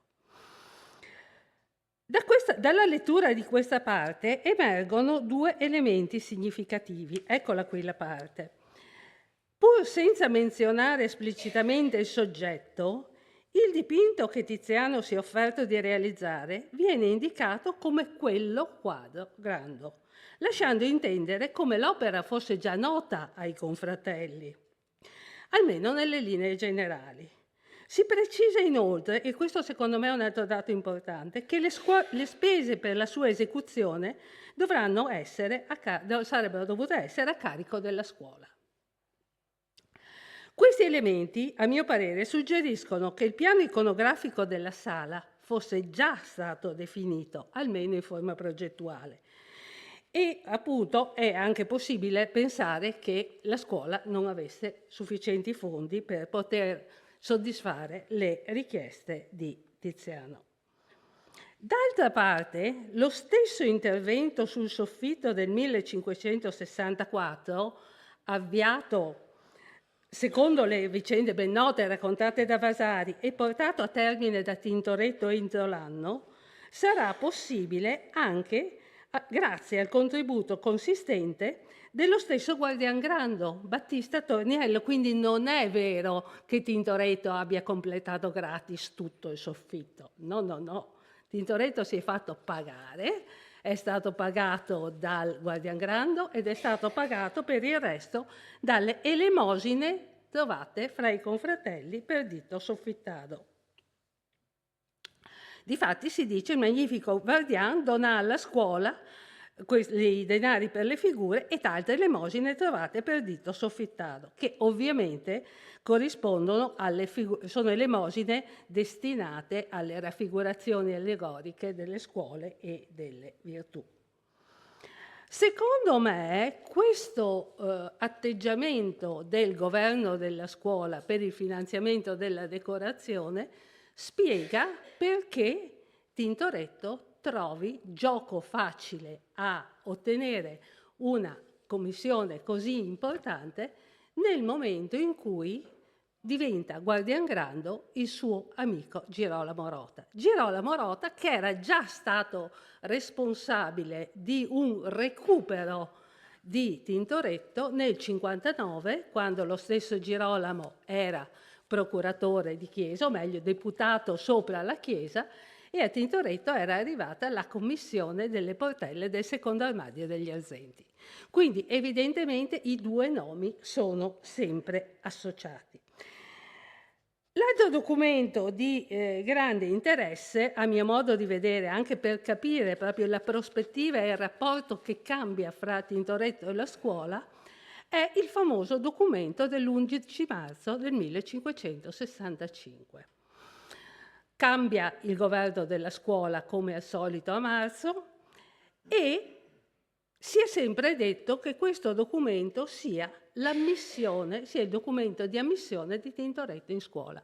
A mio parere questo non è esatto, nel senso che rileggendolo con cura ci si rende conto che Tintoretto afferma di essere già stato scelto ancora nel lontano 49 per diventare confratello e che oltre al prezzo pagato per il San Rocco che risana agli appestati gli sia stato promesso di diventare confratello, la qual cosa è stata poi dismentigata. E allora, quando evidentemente il gruppo dei filo-tintorettiani capeggiati da Girolamo Rota si appresta a assumere il governo della scuola, Tintoretto già nel 64 paga le luminarie, sana la propria posizione e il documento si riferisce al fatto che, essendo confratello, può fare il passo successivo, cioè può essere eletto alla banca, può entrare nel novero del gruppo di governo. E quindi questo è profondamente diverso, secondo me. Perché? Perché che cosa succede?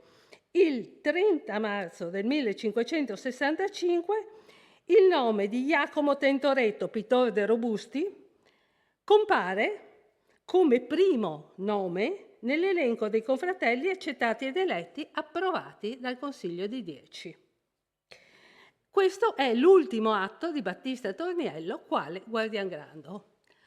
Con l'inizio del guardianato di Girolamo Rota, Messer Jacomo Tintoretto figura fra i decani di tutt'anno, quindi diventa committente di se stesso, quando riceve l'incarico di dipingere la crocefissione. Non c'è un documento di commissione, in realtà. Vi dicevo prima che l'unico documento che abbiamo è quello del pagamento. Però, indubbiamente,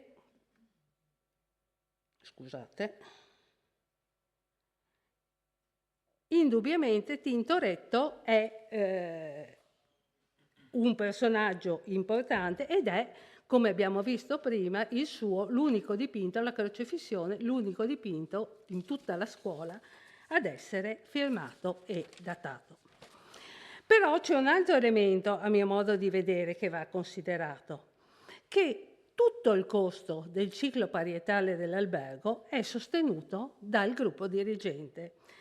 E questo è confermato dalla parte presa il 31 marzo del 1566, cioè pochi giorni dopo il pagamento della crocefissione, quando su proposta del nuovo guardiangrando Andrea Di Raini, Banca e Zonta, che sono appena entrate in carica, deliberano che degli denari delle nostre borse, se possino compir de fare i quadri, restano attorno al nostro albergo, continuando la passione del nostro Signore Messer Gesù Cristo.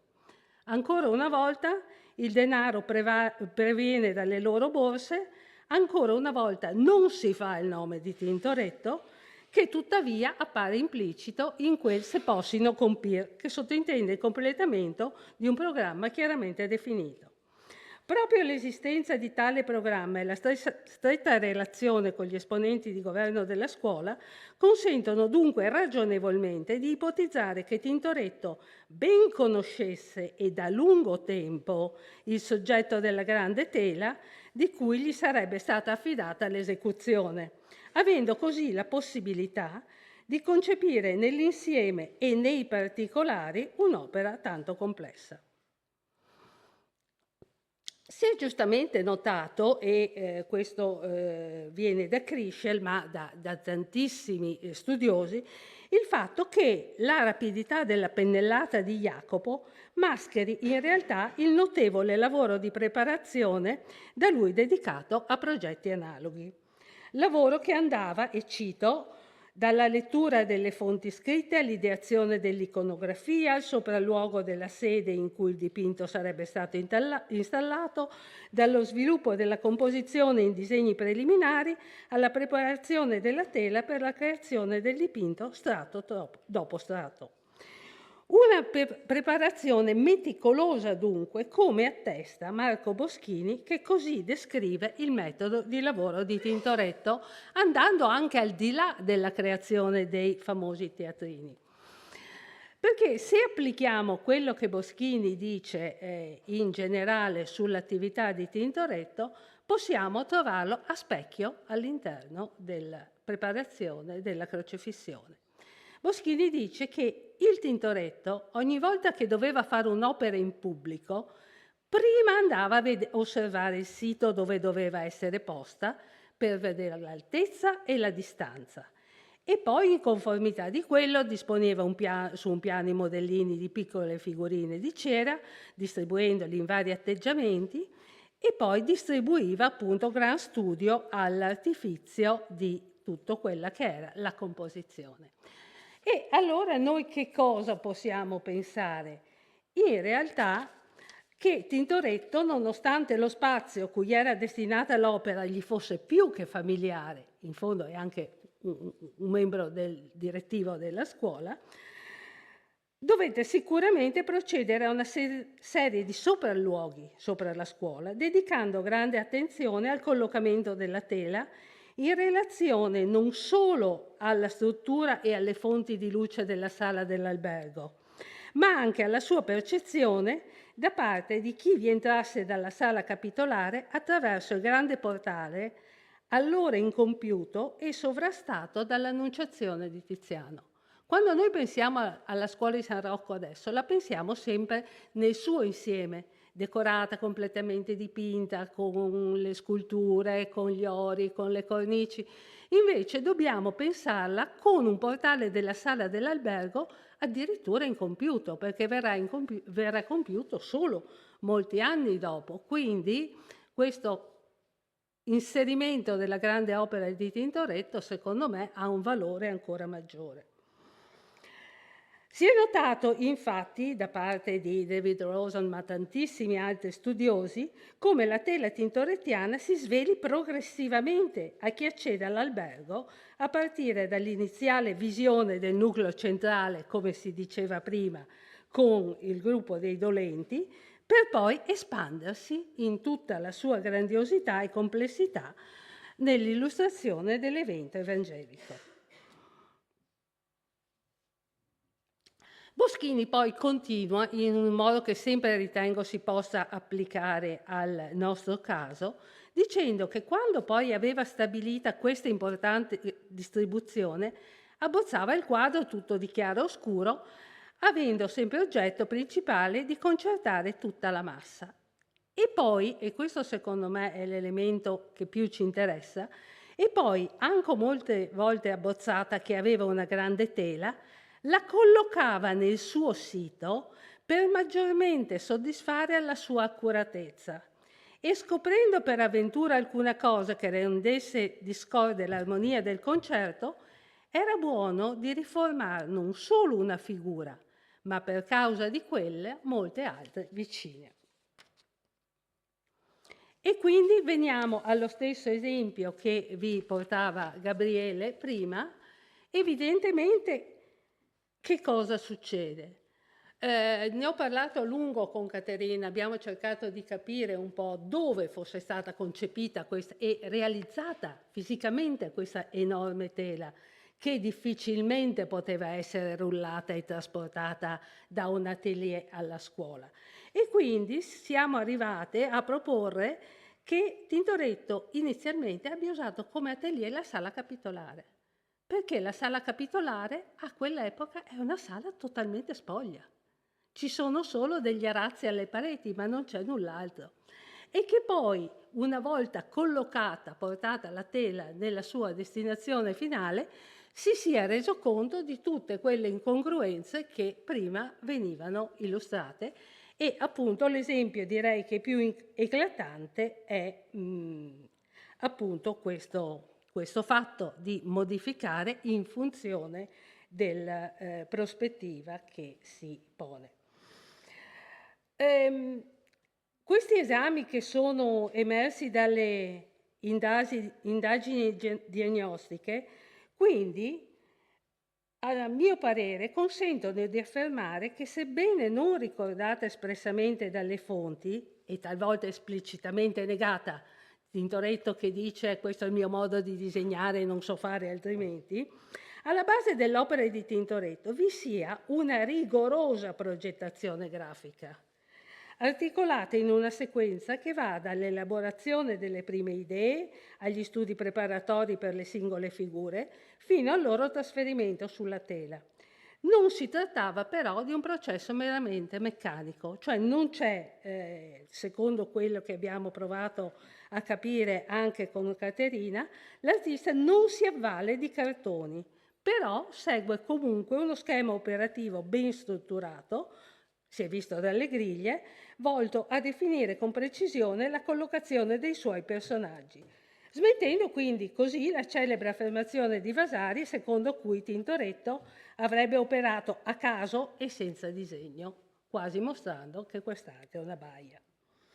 Le indagini condotte sulla crocefissione hanno infatti evidenziato la presenza delle griglie, come appunto ha ampiamente dimostrato Gabriele nel suo intervento. Scusate, sono incollati i fogli.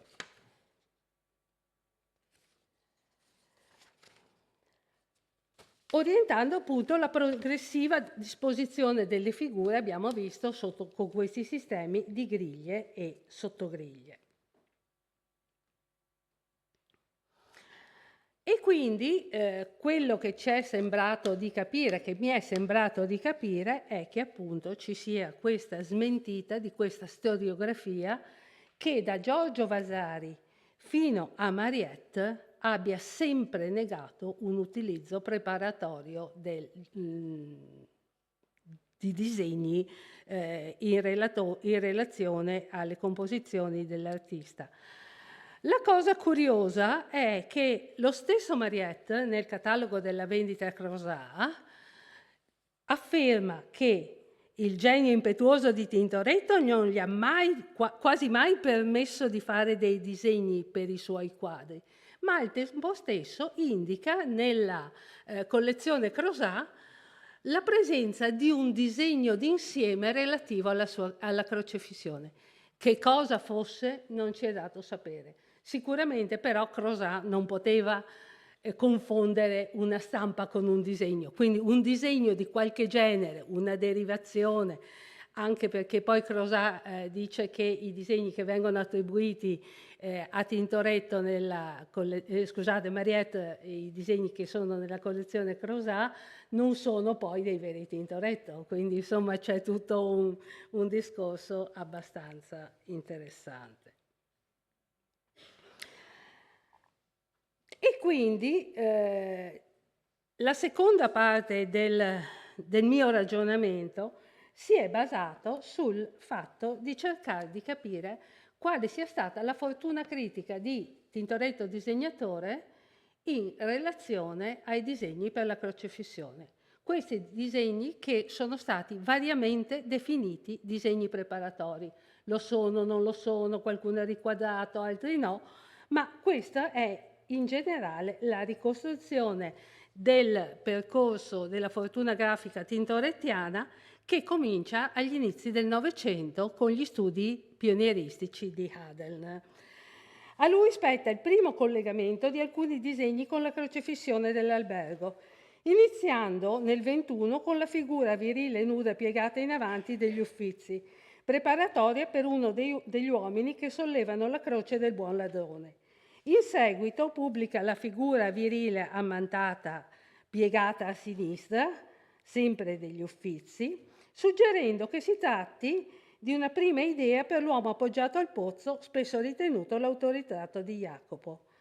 Nel 26 pubblica la figura virile piegata a sinistra, lo studio per l'uomo con la spugna, e nel frattempo, nel 24, ha pubblicato anche lo studio di Uomo seduto del Victoria and Albert, riferendolo però non alla crocefissione, ma a uno degli apostoli nell'ultima cena di Santo Stefano. Nel 21, sempre nel 21, Borenius, nella sua recensione alla mostra dei disegni di proprietà del Victoria and Albert, segnala uno studio di Tintoretto per Cristo in croce, rilevando alcune consonanze con la figura nella tela dell'albergo, nonostante la diversa impostazione della testa. Io qui vi sto facendo solo al momento una panoramica di quello che è il progredire delle attribuzioni. Nello stesso anno suscita grande interesse la scoperta di alcuni tratti del disegno preparatorio emersi sul retro del dipinto a seguito della rimozione della tela di rifodero che era stata applicata da Angelo Vidali nel 1673. Sulla sinistra vedete l'immagine pubblicata dalla Pittaluga, sulla destra per una migliore lettura ho rovesciato l'immagine per indicare la corrispondenza. Mary Pittaluga, pur definendo questi disegni larve prive di valore artistico, ne offre una sintetica descrizione e ne pubblica alcune immagini, queste che vedete, segnalandone comunque l'utilità per comprendere il metodo di lavoro di Tintoretto, che era solito disegnare inizialmente le figure nude, questo è quello che dice naturalmente lei, per poi rivestirle in un secondo momento, come conferma anche la figura che faceva vedere appunto prima Gabriele del carnefice che sta trapanando la croce del cattivo ladrone e appunto dimostra questa costruzione progressiva della figura da parte di Tintoretto. Sono i Thyssen nel 1944 a offrire il primo catalogo completo di disegni di Jacopo, con il primo tentativo sistematico di distinguere le opere autografe da quelle di Domenico e da quelle della bottega. A loro si deve il collegamento alla crocefissione di 5 disegni, i 3 pubblicati da Adel, ai quali aggiungono anche la figura ammantata vista di spalle degli Uffizi, in precedenza assegnata a Palma il Giovane, e uno studio per l'uomo vestito di spalle che regge una ciotola, allora in una collezione privata inglese. Accettano poi anche come autografa la figura virile ammantata degli Uffizi, ma con un distinguo, nel senso che non la ritengono così direttamente legata alla figura ritenuta Tintoretto, e accettano con riserva il Cristo in croce, ritenendolo troppo alterato dai ritocchi per poterlo giudicare. Nel 1956 Anna Forlani, nella prima mostra dedicata esclusivamente a Tintoretto disegnatore, ovviamente, che è basata sui disegni degli Uffizi, pubblica ovviamente i 3 fogli che abbiamo considerato in precedenza. Tuttavia è Paola Rossi a pubblicare nel 1975 quello che rimane lo studio di riferimento sul tema, successivamente da lei ampliata con alcuni interventi e aggiornamenti. A suo parere i fogli ricollegabili alla crocefissione sono 4, i 4 che vedete sulla sinistra dell'immagine. E pur accettandone l'autografia, rifiuta, ritenendolo troppo vago, il riferimento alla tela della figura ammantata degli Uffizi che vedete sulla destra. Andando avanti negli anni, nel 2001 Roger Rearick adotta, ed è forse il primo, un approccio diverso nei confronti di Tintoretto disegnatore e riguardo al ruolo del disegno nella sua bottega. Pur non pubblicando un vero e proprio catalogo, rivaluta molti dei fogli pubblicati e rifiutati da Paola Rossi e porta a 6 il numero dei disegni riconducibili alla grande tela dell'albergo, espungendo dal novero di quelli accolti dalla Rossi la figura virile ammantata, ma recuperando lo studio per Cristo in croce e quel disegno perduto di collezione privata inglese. Quindi capite che la situazione gioca sempre su pochissimi disegni, ma in un gioco di intrecci che è stato abbastanza anche difficile ricostruire. Arriviamo ad anni più recenti. Nel 2018 Koshikawa, nel catalogo della mostra Venezia e Washington, fornisce ulteriori spunti sul tema della produzione disegnativa di Tintoretto. A suo parere, i disegni preparatori per la crocefissione giunti sino a noi sono 6, i 3 degli Uffizi, i due di Londra e quello di Rotterdam, che vedete qui illustrati in questa specie di collage che ho tentato di fare per dipanare la matassa. Contemporaneamente John Marciari ha un parere ancora diverso, quindi a questo punto uno si comincia a disperare, perché nella mostra allestita fra New York e Washington presenta in rapporto alla crocefissione una selezione simile a quella di Koshikawa, ma con l'eccezione dell'accettazione del disegno del Boymans, cioè quello per l'uomo con la spugna.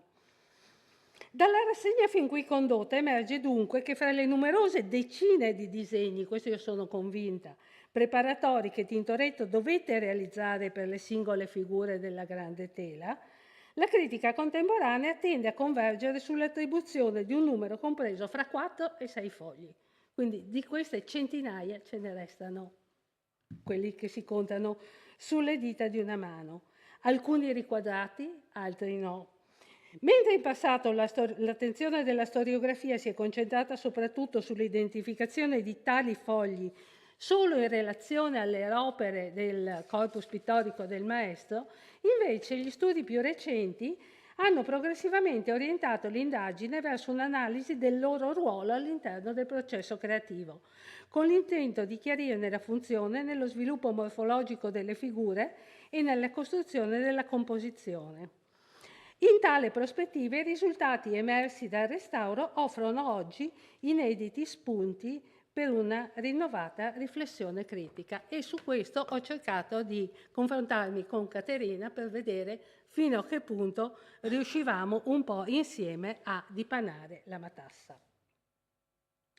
Si è giustamente osservato come, pur nella loro esiguità numerica, i disegni finora individuati presentino una notevole varietà, non solo sotto il profilo tecnico e stilistico, ma anche per quanto riguarda la loro possibile collocazione nelle diverse fasi del processo creativo.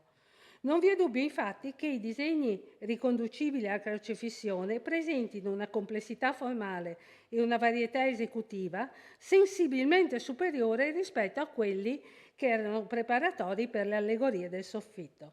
Tuttavia, in alcuni casi, l'attribuzione alla mano del maestro solleva, a mio giudizio, alcune riserve e quindi vorrei proporre qui un'analisi dell'insieme, molto rapida naturalmente. Fra i disegni considerati finora si distinguono per qualità i due fogli degli Uffizi, quello per la figura virile e nuda e la figura ammantata vista di spalle. Il primo naturalmente riferibile al carnefice che solleva la croce del buon ladrone, l'altro invece è la figura ai piedi della croce. Il primo foglio, sebbene era compromesso in parte dalle ripassature a penna e inchiostro che ne alterano i contorni originari e ne offuscano parzialmente il tratto, presenta i caratteri distintivi del disegno di Jacopo e quindi io sono convinta che si tratti di un autografo come del resto tutta la critica. Però questo disegno è stato oggetto di opinioni divergenti riguardo alle modalità della sua esecuzione. In passato si riteneva che fosse stato realizzato inizialmente a carboncino, poi ripassato a penna con l'aggiunta di rialzi di bianco. Più recentemente, ed è stato proprio Marciari, è stata avanzata l'ipotesi che Tintoretto abbia adottato una tecnica meno convenzionale, procedendo in senso inverso. Avrebbe cioè tracciato prima i contorni a penna e inchiostro, riservando l'uso del bianco a fini descrittivi e poi avrebbe lavorato con il carboncino. Questa proposta però, a mio modo di vedere, non è convincente. Quello che invece, secondo me, è molto interessante è che qui siamo in una fase di processo creativo piuttosto avanzato e comunque, pur corrispondendo questa figura a quella dell'uomo che solleva la croce, si vede che Tintoretto sta ancora studiando la posizione della testa per certi versi, ma in modo ancora più evidente la posizione delle braccia in funzione della figura che poi andrà a innalzare la croce. Invece, a una fase successiva, a mio parere, va invece ricondotto lo studio per la figura ammantata degli Uffizi, in cui affiora con particolare evidenza il radicamento di Jacopo nella tradizione grafica veneziana, riconoscibile nella vibrante resa luministica e nella sensibilità del tratto. Questo disegno a me ha sempre ricordato certi disegni di Tiziano, per esempio quello per il San Bernardino o altri, cioè è un disegno molto veneziano e molto caratterizzato dal punto di vista degli effetti di luce. Protagonista indiscusso dell'indagine tintorettiana è qui il panneggio del manto, indossato da un modello maschile, secondo la prassi rinascimentale, ma funzionale allo studio di una figura femminile destinata a un dipinto. Sotto la complessa articolazione del drappeggio si intravede con sorprendente efficacia plastica la struttura anatomica sottostante, esito evidente di un'attenta osservazione dal vero. Quindi i due disegni degli Uffizi esemplificano, pur essendo solo due momenti del processo creativo. Insieme a Caterina ho tentato un confronto con la figura dipinta ai piedi della croce che lì vedete, che una volta si riteneva ammantata di nero, vestita a lutto, invece no, si è scoperto che è una figura inizialmente impostata con terra verde e rifinita poi con dei sottilissimi tratti di lacca. E il ragionamento che abbiamo fatto insieme è che in realtà Tintoretto intervenga su una figura studiando una figura già in stato avanzato nella composizione, una volta addirittura forse già collocata in situ, e che questo tipo di disegno gli serva per rifinire la figura con progressive velature di lacca, perché quello che gli interessa non è più l'anatomia, ma invece è l'effetto della luce che gioca sulla figura. Lo stesso discorso si potrebbe fare per l'altra figura ammantata degli Uffizi, che però è di qualità nettamente inferiore, forse perché è stata anche molto danneggiata nel corso del tempo e che comunque non trova una corrispondenza all'interno della crocefissione. Altro problema, altro tipo forse di disegno, è lo studio di uomo seduto del Victoria and Albert. Perché? Perché quando si raffronti il disegno con la versione dipinta, che cosa è emerso? È emerso che quest'uomo, nella versione originale, non aveva il braccio sinistro lasciato scendere lungo il fianco, ma invece aveva le braccia spalancate. E questo tipo di figura non era funzionale al messaggio che Tintoretto voleva convogliare nei confronti dello spettatore, perché la posizione di queste braccia aperte tendeva a distrarre l'occhio rispetto alla concentrazione verso la croce.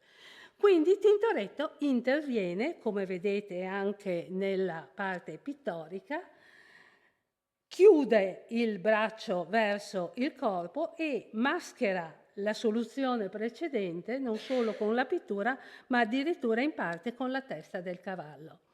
Allora, come ci spieghiamo questo disegno? E questo è il grosso punto di domanda. O è puramente una derivazione dalla seconda versione, e questa potrebbe essere una soluzione che però mi lascia dubbiosa, perché è un disegno che è unanimemente ritenuto autografo. E si dice: chi sono io per dire no, lo smentisco. Dall'altra parte ha degli elementi che sono minuziosi per essere un disegno progettuale di Tintoretto. Non lo so, i bottoni della giubba mi hanno sempre molto, molto colpito. Non ho visto disegni tintorettiani così dettagliati. Quindi questo è un problema che vi pongo. L'altro problema invece è quello che ci deriva dal catalogo di Marciari, che dice che l'uomo con la spugna, unanimemente ritenuto autografo, in realtà è una copia di Domenico, tratto non dal dipinto, ma da un disegno perduto del padre. Un disegno che sarebbe rimasto nella bottega e poi copiato. Che non sia di qualità altissima è un fatto, che ci siano dei punti di debolezza altro, però questo è un grande punto di domanda. Mentre, a mio parere, non è affatto un punto di domanda dal punto di vista attributivo, ma secondo me va proprio espunto dal catalogo di Tintoretto, questo disegno, questo secondo disegno del Victoria and Albert, non solo per il tratto, ma anche per una verifica che abbiamo fatto insieme a Caterina sulla griglia soggiacente. Non c'è un punto di contatto. Allora, pur ammettendo che Tintoretto non usasse cartoni, però è strano che un disegno così dettagliato riferito a una figura così importante non trovi poi corrispondenza. Quindi, dal punto di vista stilistico non c'è corrispondenza, dal punto di vista della realizzazione non c'è corrispondenza, e quindi io sarei per eliminarlo. Alla fine che cosa succede? Succede che dopo questa revisione i problemi sono ancora maggiori rispetto a quando siamo partiti. Non c'è uniformità nell'attribuzione, non c'è uniformità nel collegamento. Un disegno invece che, a mio parere, potrebbe essere stato, o potrebbe essere, se gira ancora in qualche collezione privata, un vero disegno preparatorio, è L'uomo con la ciotola, che era in collezione privata inglese negli anni 40 e che poi è scomparso. Ecco, questa è un po' la revisione che abbiamo provato a fare. Più problemi che certezze. Forse si è chiarito un po' perché Tintoretto abbia avuto quel tipo di commissione, non si è chiarito però tutto il problema dei disegni, per cui aspetto il vostro aiuto. Grazie.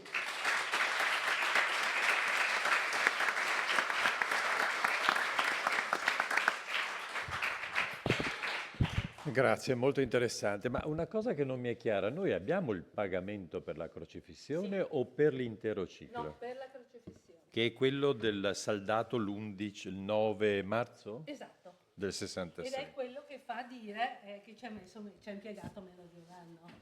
E in pratica le date limite sono quelle del guardianato di Girolamo Rota, che è il suo amico fraterno e che non è un guardiangrando da poco, perché pochi giorni prima si fa autorizzare a ricostruire in chiesa l'altare di San Girolamo e della Vergine in pietra come memoria del suo guardianato. Quindi è uno dei guardiani grandi del Cinquecento che ha un peso fortissimo all'interno del... Ma quindi il pagamento a saldo, cos'erano, 200 ducati? 250. 250 e il prezzo della grande tela? Solo la tela della crocifissione 250, quando per il soffitto ne avevano pagati 500, però comprese anche le dorature, delle quali ci sono tutti i documenti, ci sono tutti i pagamenti della foglia d'oro che era consistente. Gli intagliatori, la foglia d'oro, i dipinti di Baldassare delle Grottesche, quindi diciamo che la crocefissione costa più o meno da sola il 50% del soffitto. Io non ricordo esattamente, ma si fa pagare più di Paolo Veronese per le grandi cene. Vabbè, era una curiosità mia, chiedo scusa. Usa pezzetti di tela intera e non dettagli. Beh, è anche una materia molto economica, se vogliamo, no? Beh, grazie, è davvero un pomeriggio molto interessante. E leggo, e c'è il tempo, credo, discussione. Quindi se ci sono delle domande, pareri, contributi. Sì, ok, bene. Allora, ciao, sono sempre Frederick. Questa è una domanda abbastanza ovvia, forse abbastanza stupida, ma la questione più legata è alla scultura di Venezia, questo dei dipinti. Prima dell'apertura, la crocifissione di Tintoretto è stata coperta vernice ingiallita, vecchi ritocchi, tanto polvere, come sappiamo, ma è stato scoperto sul dipinto molto sale sulla superficie e poi è facile rimuovere il sale da un dipinto di grandi dimensioni su tela. Forse una domanda per Caterina. Sale. Sale sulla superficie. Dice, Sulla superficie. chiedo aiuto a Francesca, abbiamo trovato azioni, sì.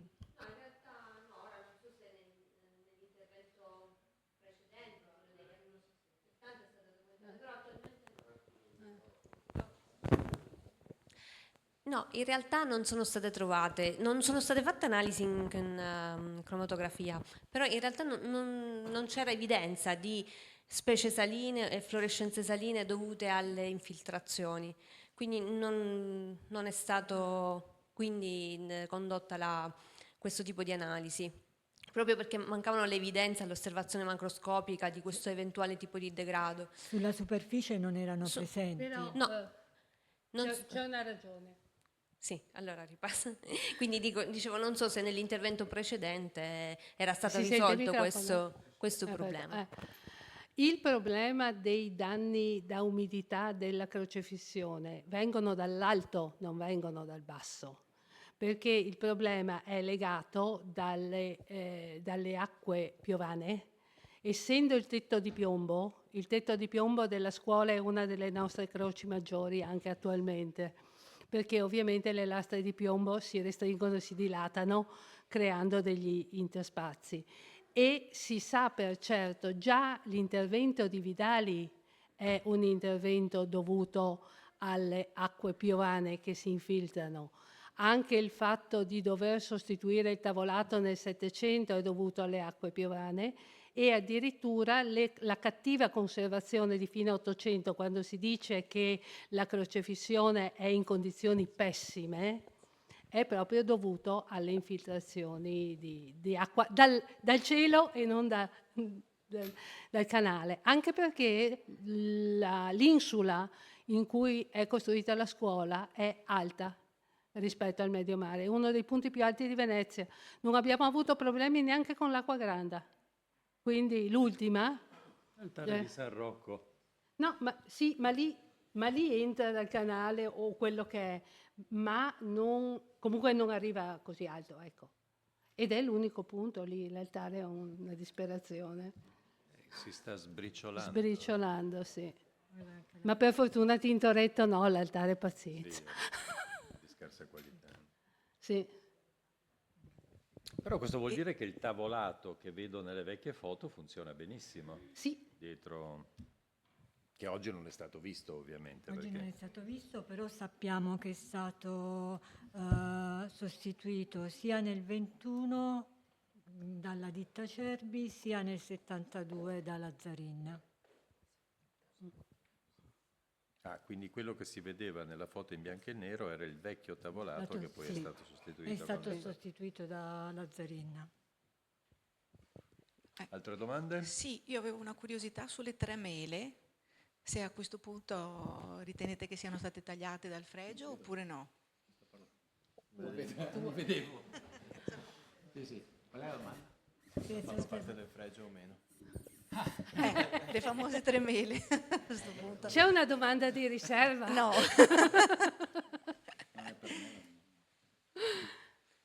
È un bel problema. In questo momento ancora non si può rispondere, bisogna proseguire un po' con gli studi, va bene? Stefano? Sì, con gli studi e, questa è per Frederick, con il restauro del fregio. Ecco, In ok. modo che così lo consideriamo Ma lui tutto. vorrebbe di sì.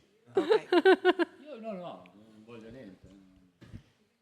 ok, grazie. Nel momento in cui, con un discreto grado di certezza o di un buon grado di approssimazione, forse è meglio, noi appurassimo, credo a questo punto, la natura della tecnica, quindi dell'elegante, del fregio e delle mele, credo che avremmo chiuso il cerchio e quindi potremmo dire qualcosa di certo, sì. Sì, secondo me sì, potrebbe essere una buona filone di ricerca. Sì. vederlo tutto? No, no, perché il problema è che abbiamo cercato disperatamente un documento che non sia una seduta di cancelleria, che dice poco in realtà, perché si dice che nel 1905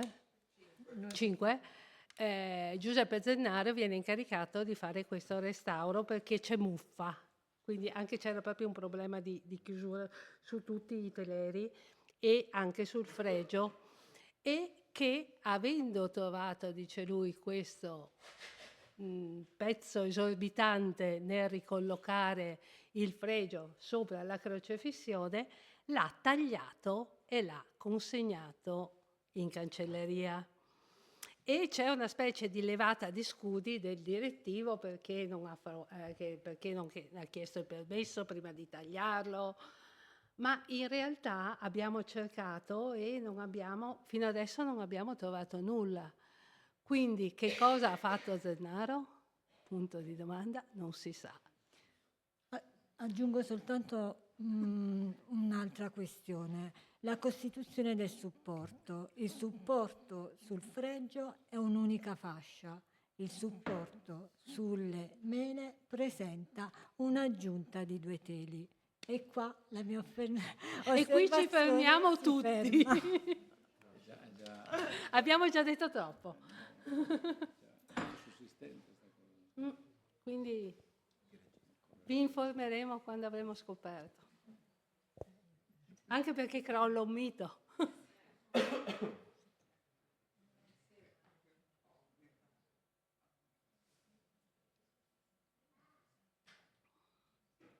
Però gli abbiamo fatto delle belle fotografie.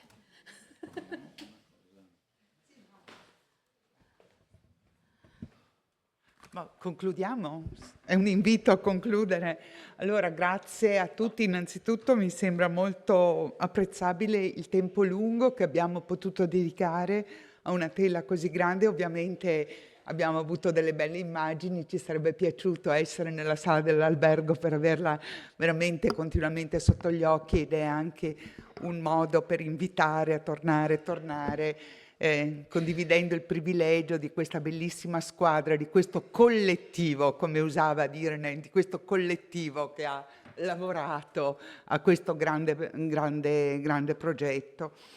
Mi sembra che siate stati tutti molto precisi, molto bravi, molto impegnati anche a non fare troppe ripetizioni, perché c'era anche questo forte rischio. C'è stato un lavoro proprio di mosaicatura molto ben fatto, di cui mi rallegro e spero che sia stato apprezzato. In questa corsa verso il gigantismo, la chiamata Michel Hockmann, che come dire accompagna, travolge la pittura veneziana nella seconda metà del Cinquecento, questo è un testo importante, fondamentale, e dove si tocca il rapporto tra la pittura a olio e la pittura a fresco.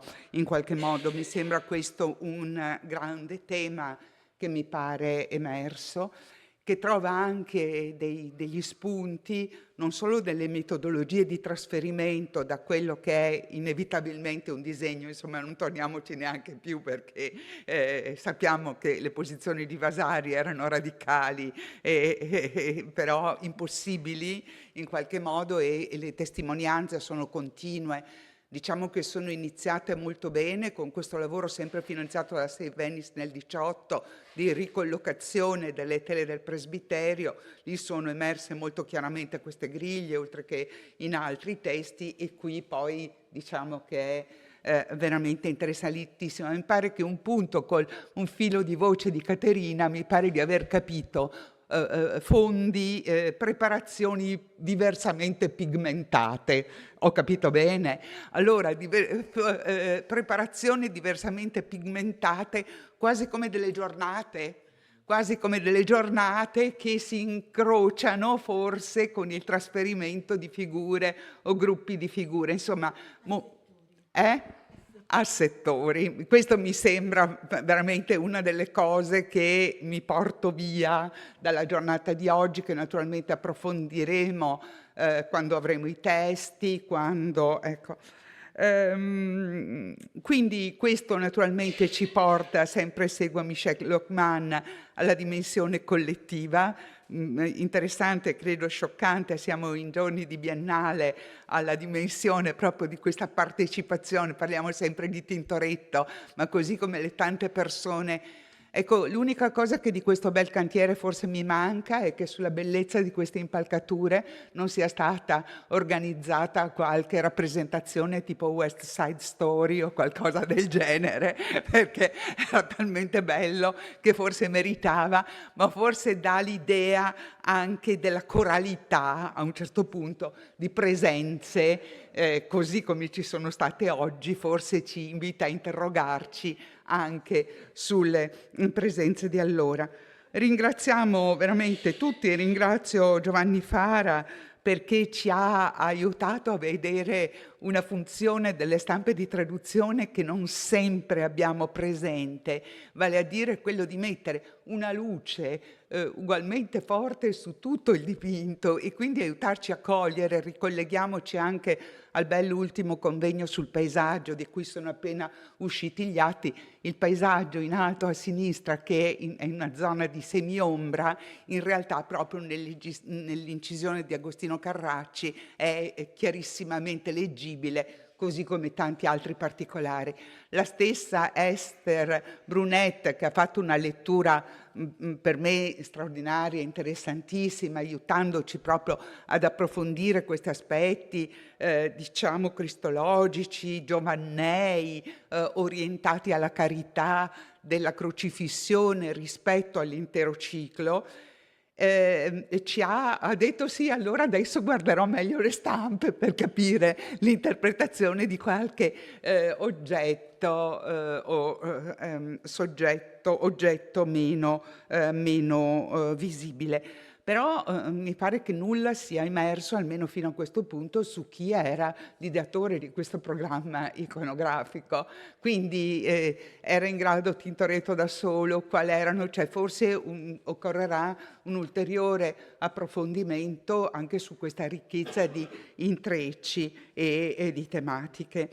Mi sembra che i risultati del lavoro siano veramente bellissimi, equilibrati, e questo si deve alla grande intelligenza, alla grande esperienza delle restauratrici, ormai abbiamo detto che bisogna chiamarle così, e naturalmente assistite da tutte le indagini. E da ultimo, spero di non essermi dimenticata niente, vorremmo, forse io almeno auspicherei, mi piacerebbe, non so magari se a lui piacesse o no, avere Arnold Bernstein, il donatore, a Venezia, dove non è mai stato, e vedere la sua faccia. Sappiamo che lui si diletta di studi anatomici, perché il motore che lo spinge a investire, credo quasi $1 milione, non tutti su questa tela, ma diciamo in un anno, su lavori di St. Venice, è la sua passione per studi di disegni anatomici di tipo michelangiolesco. Allora, credo che la nostra riunione si possa chiudere con l'auspicio che possa venire a Venezia e che gli piaccia, no? E che gli piaccia Venezia e Tintoretto. Grazie.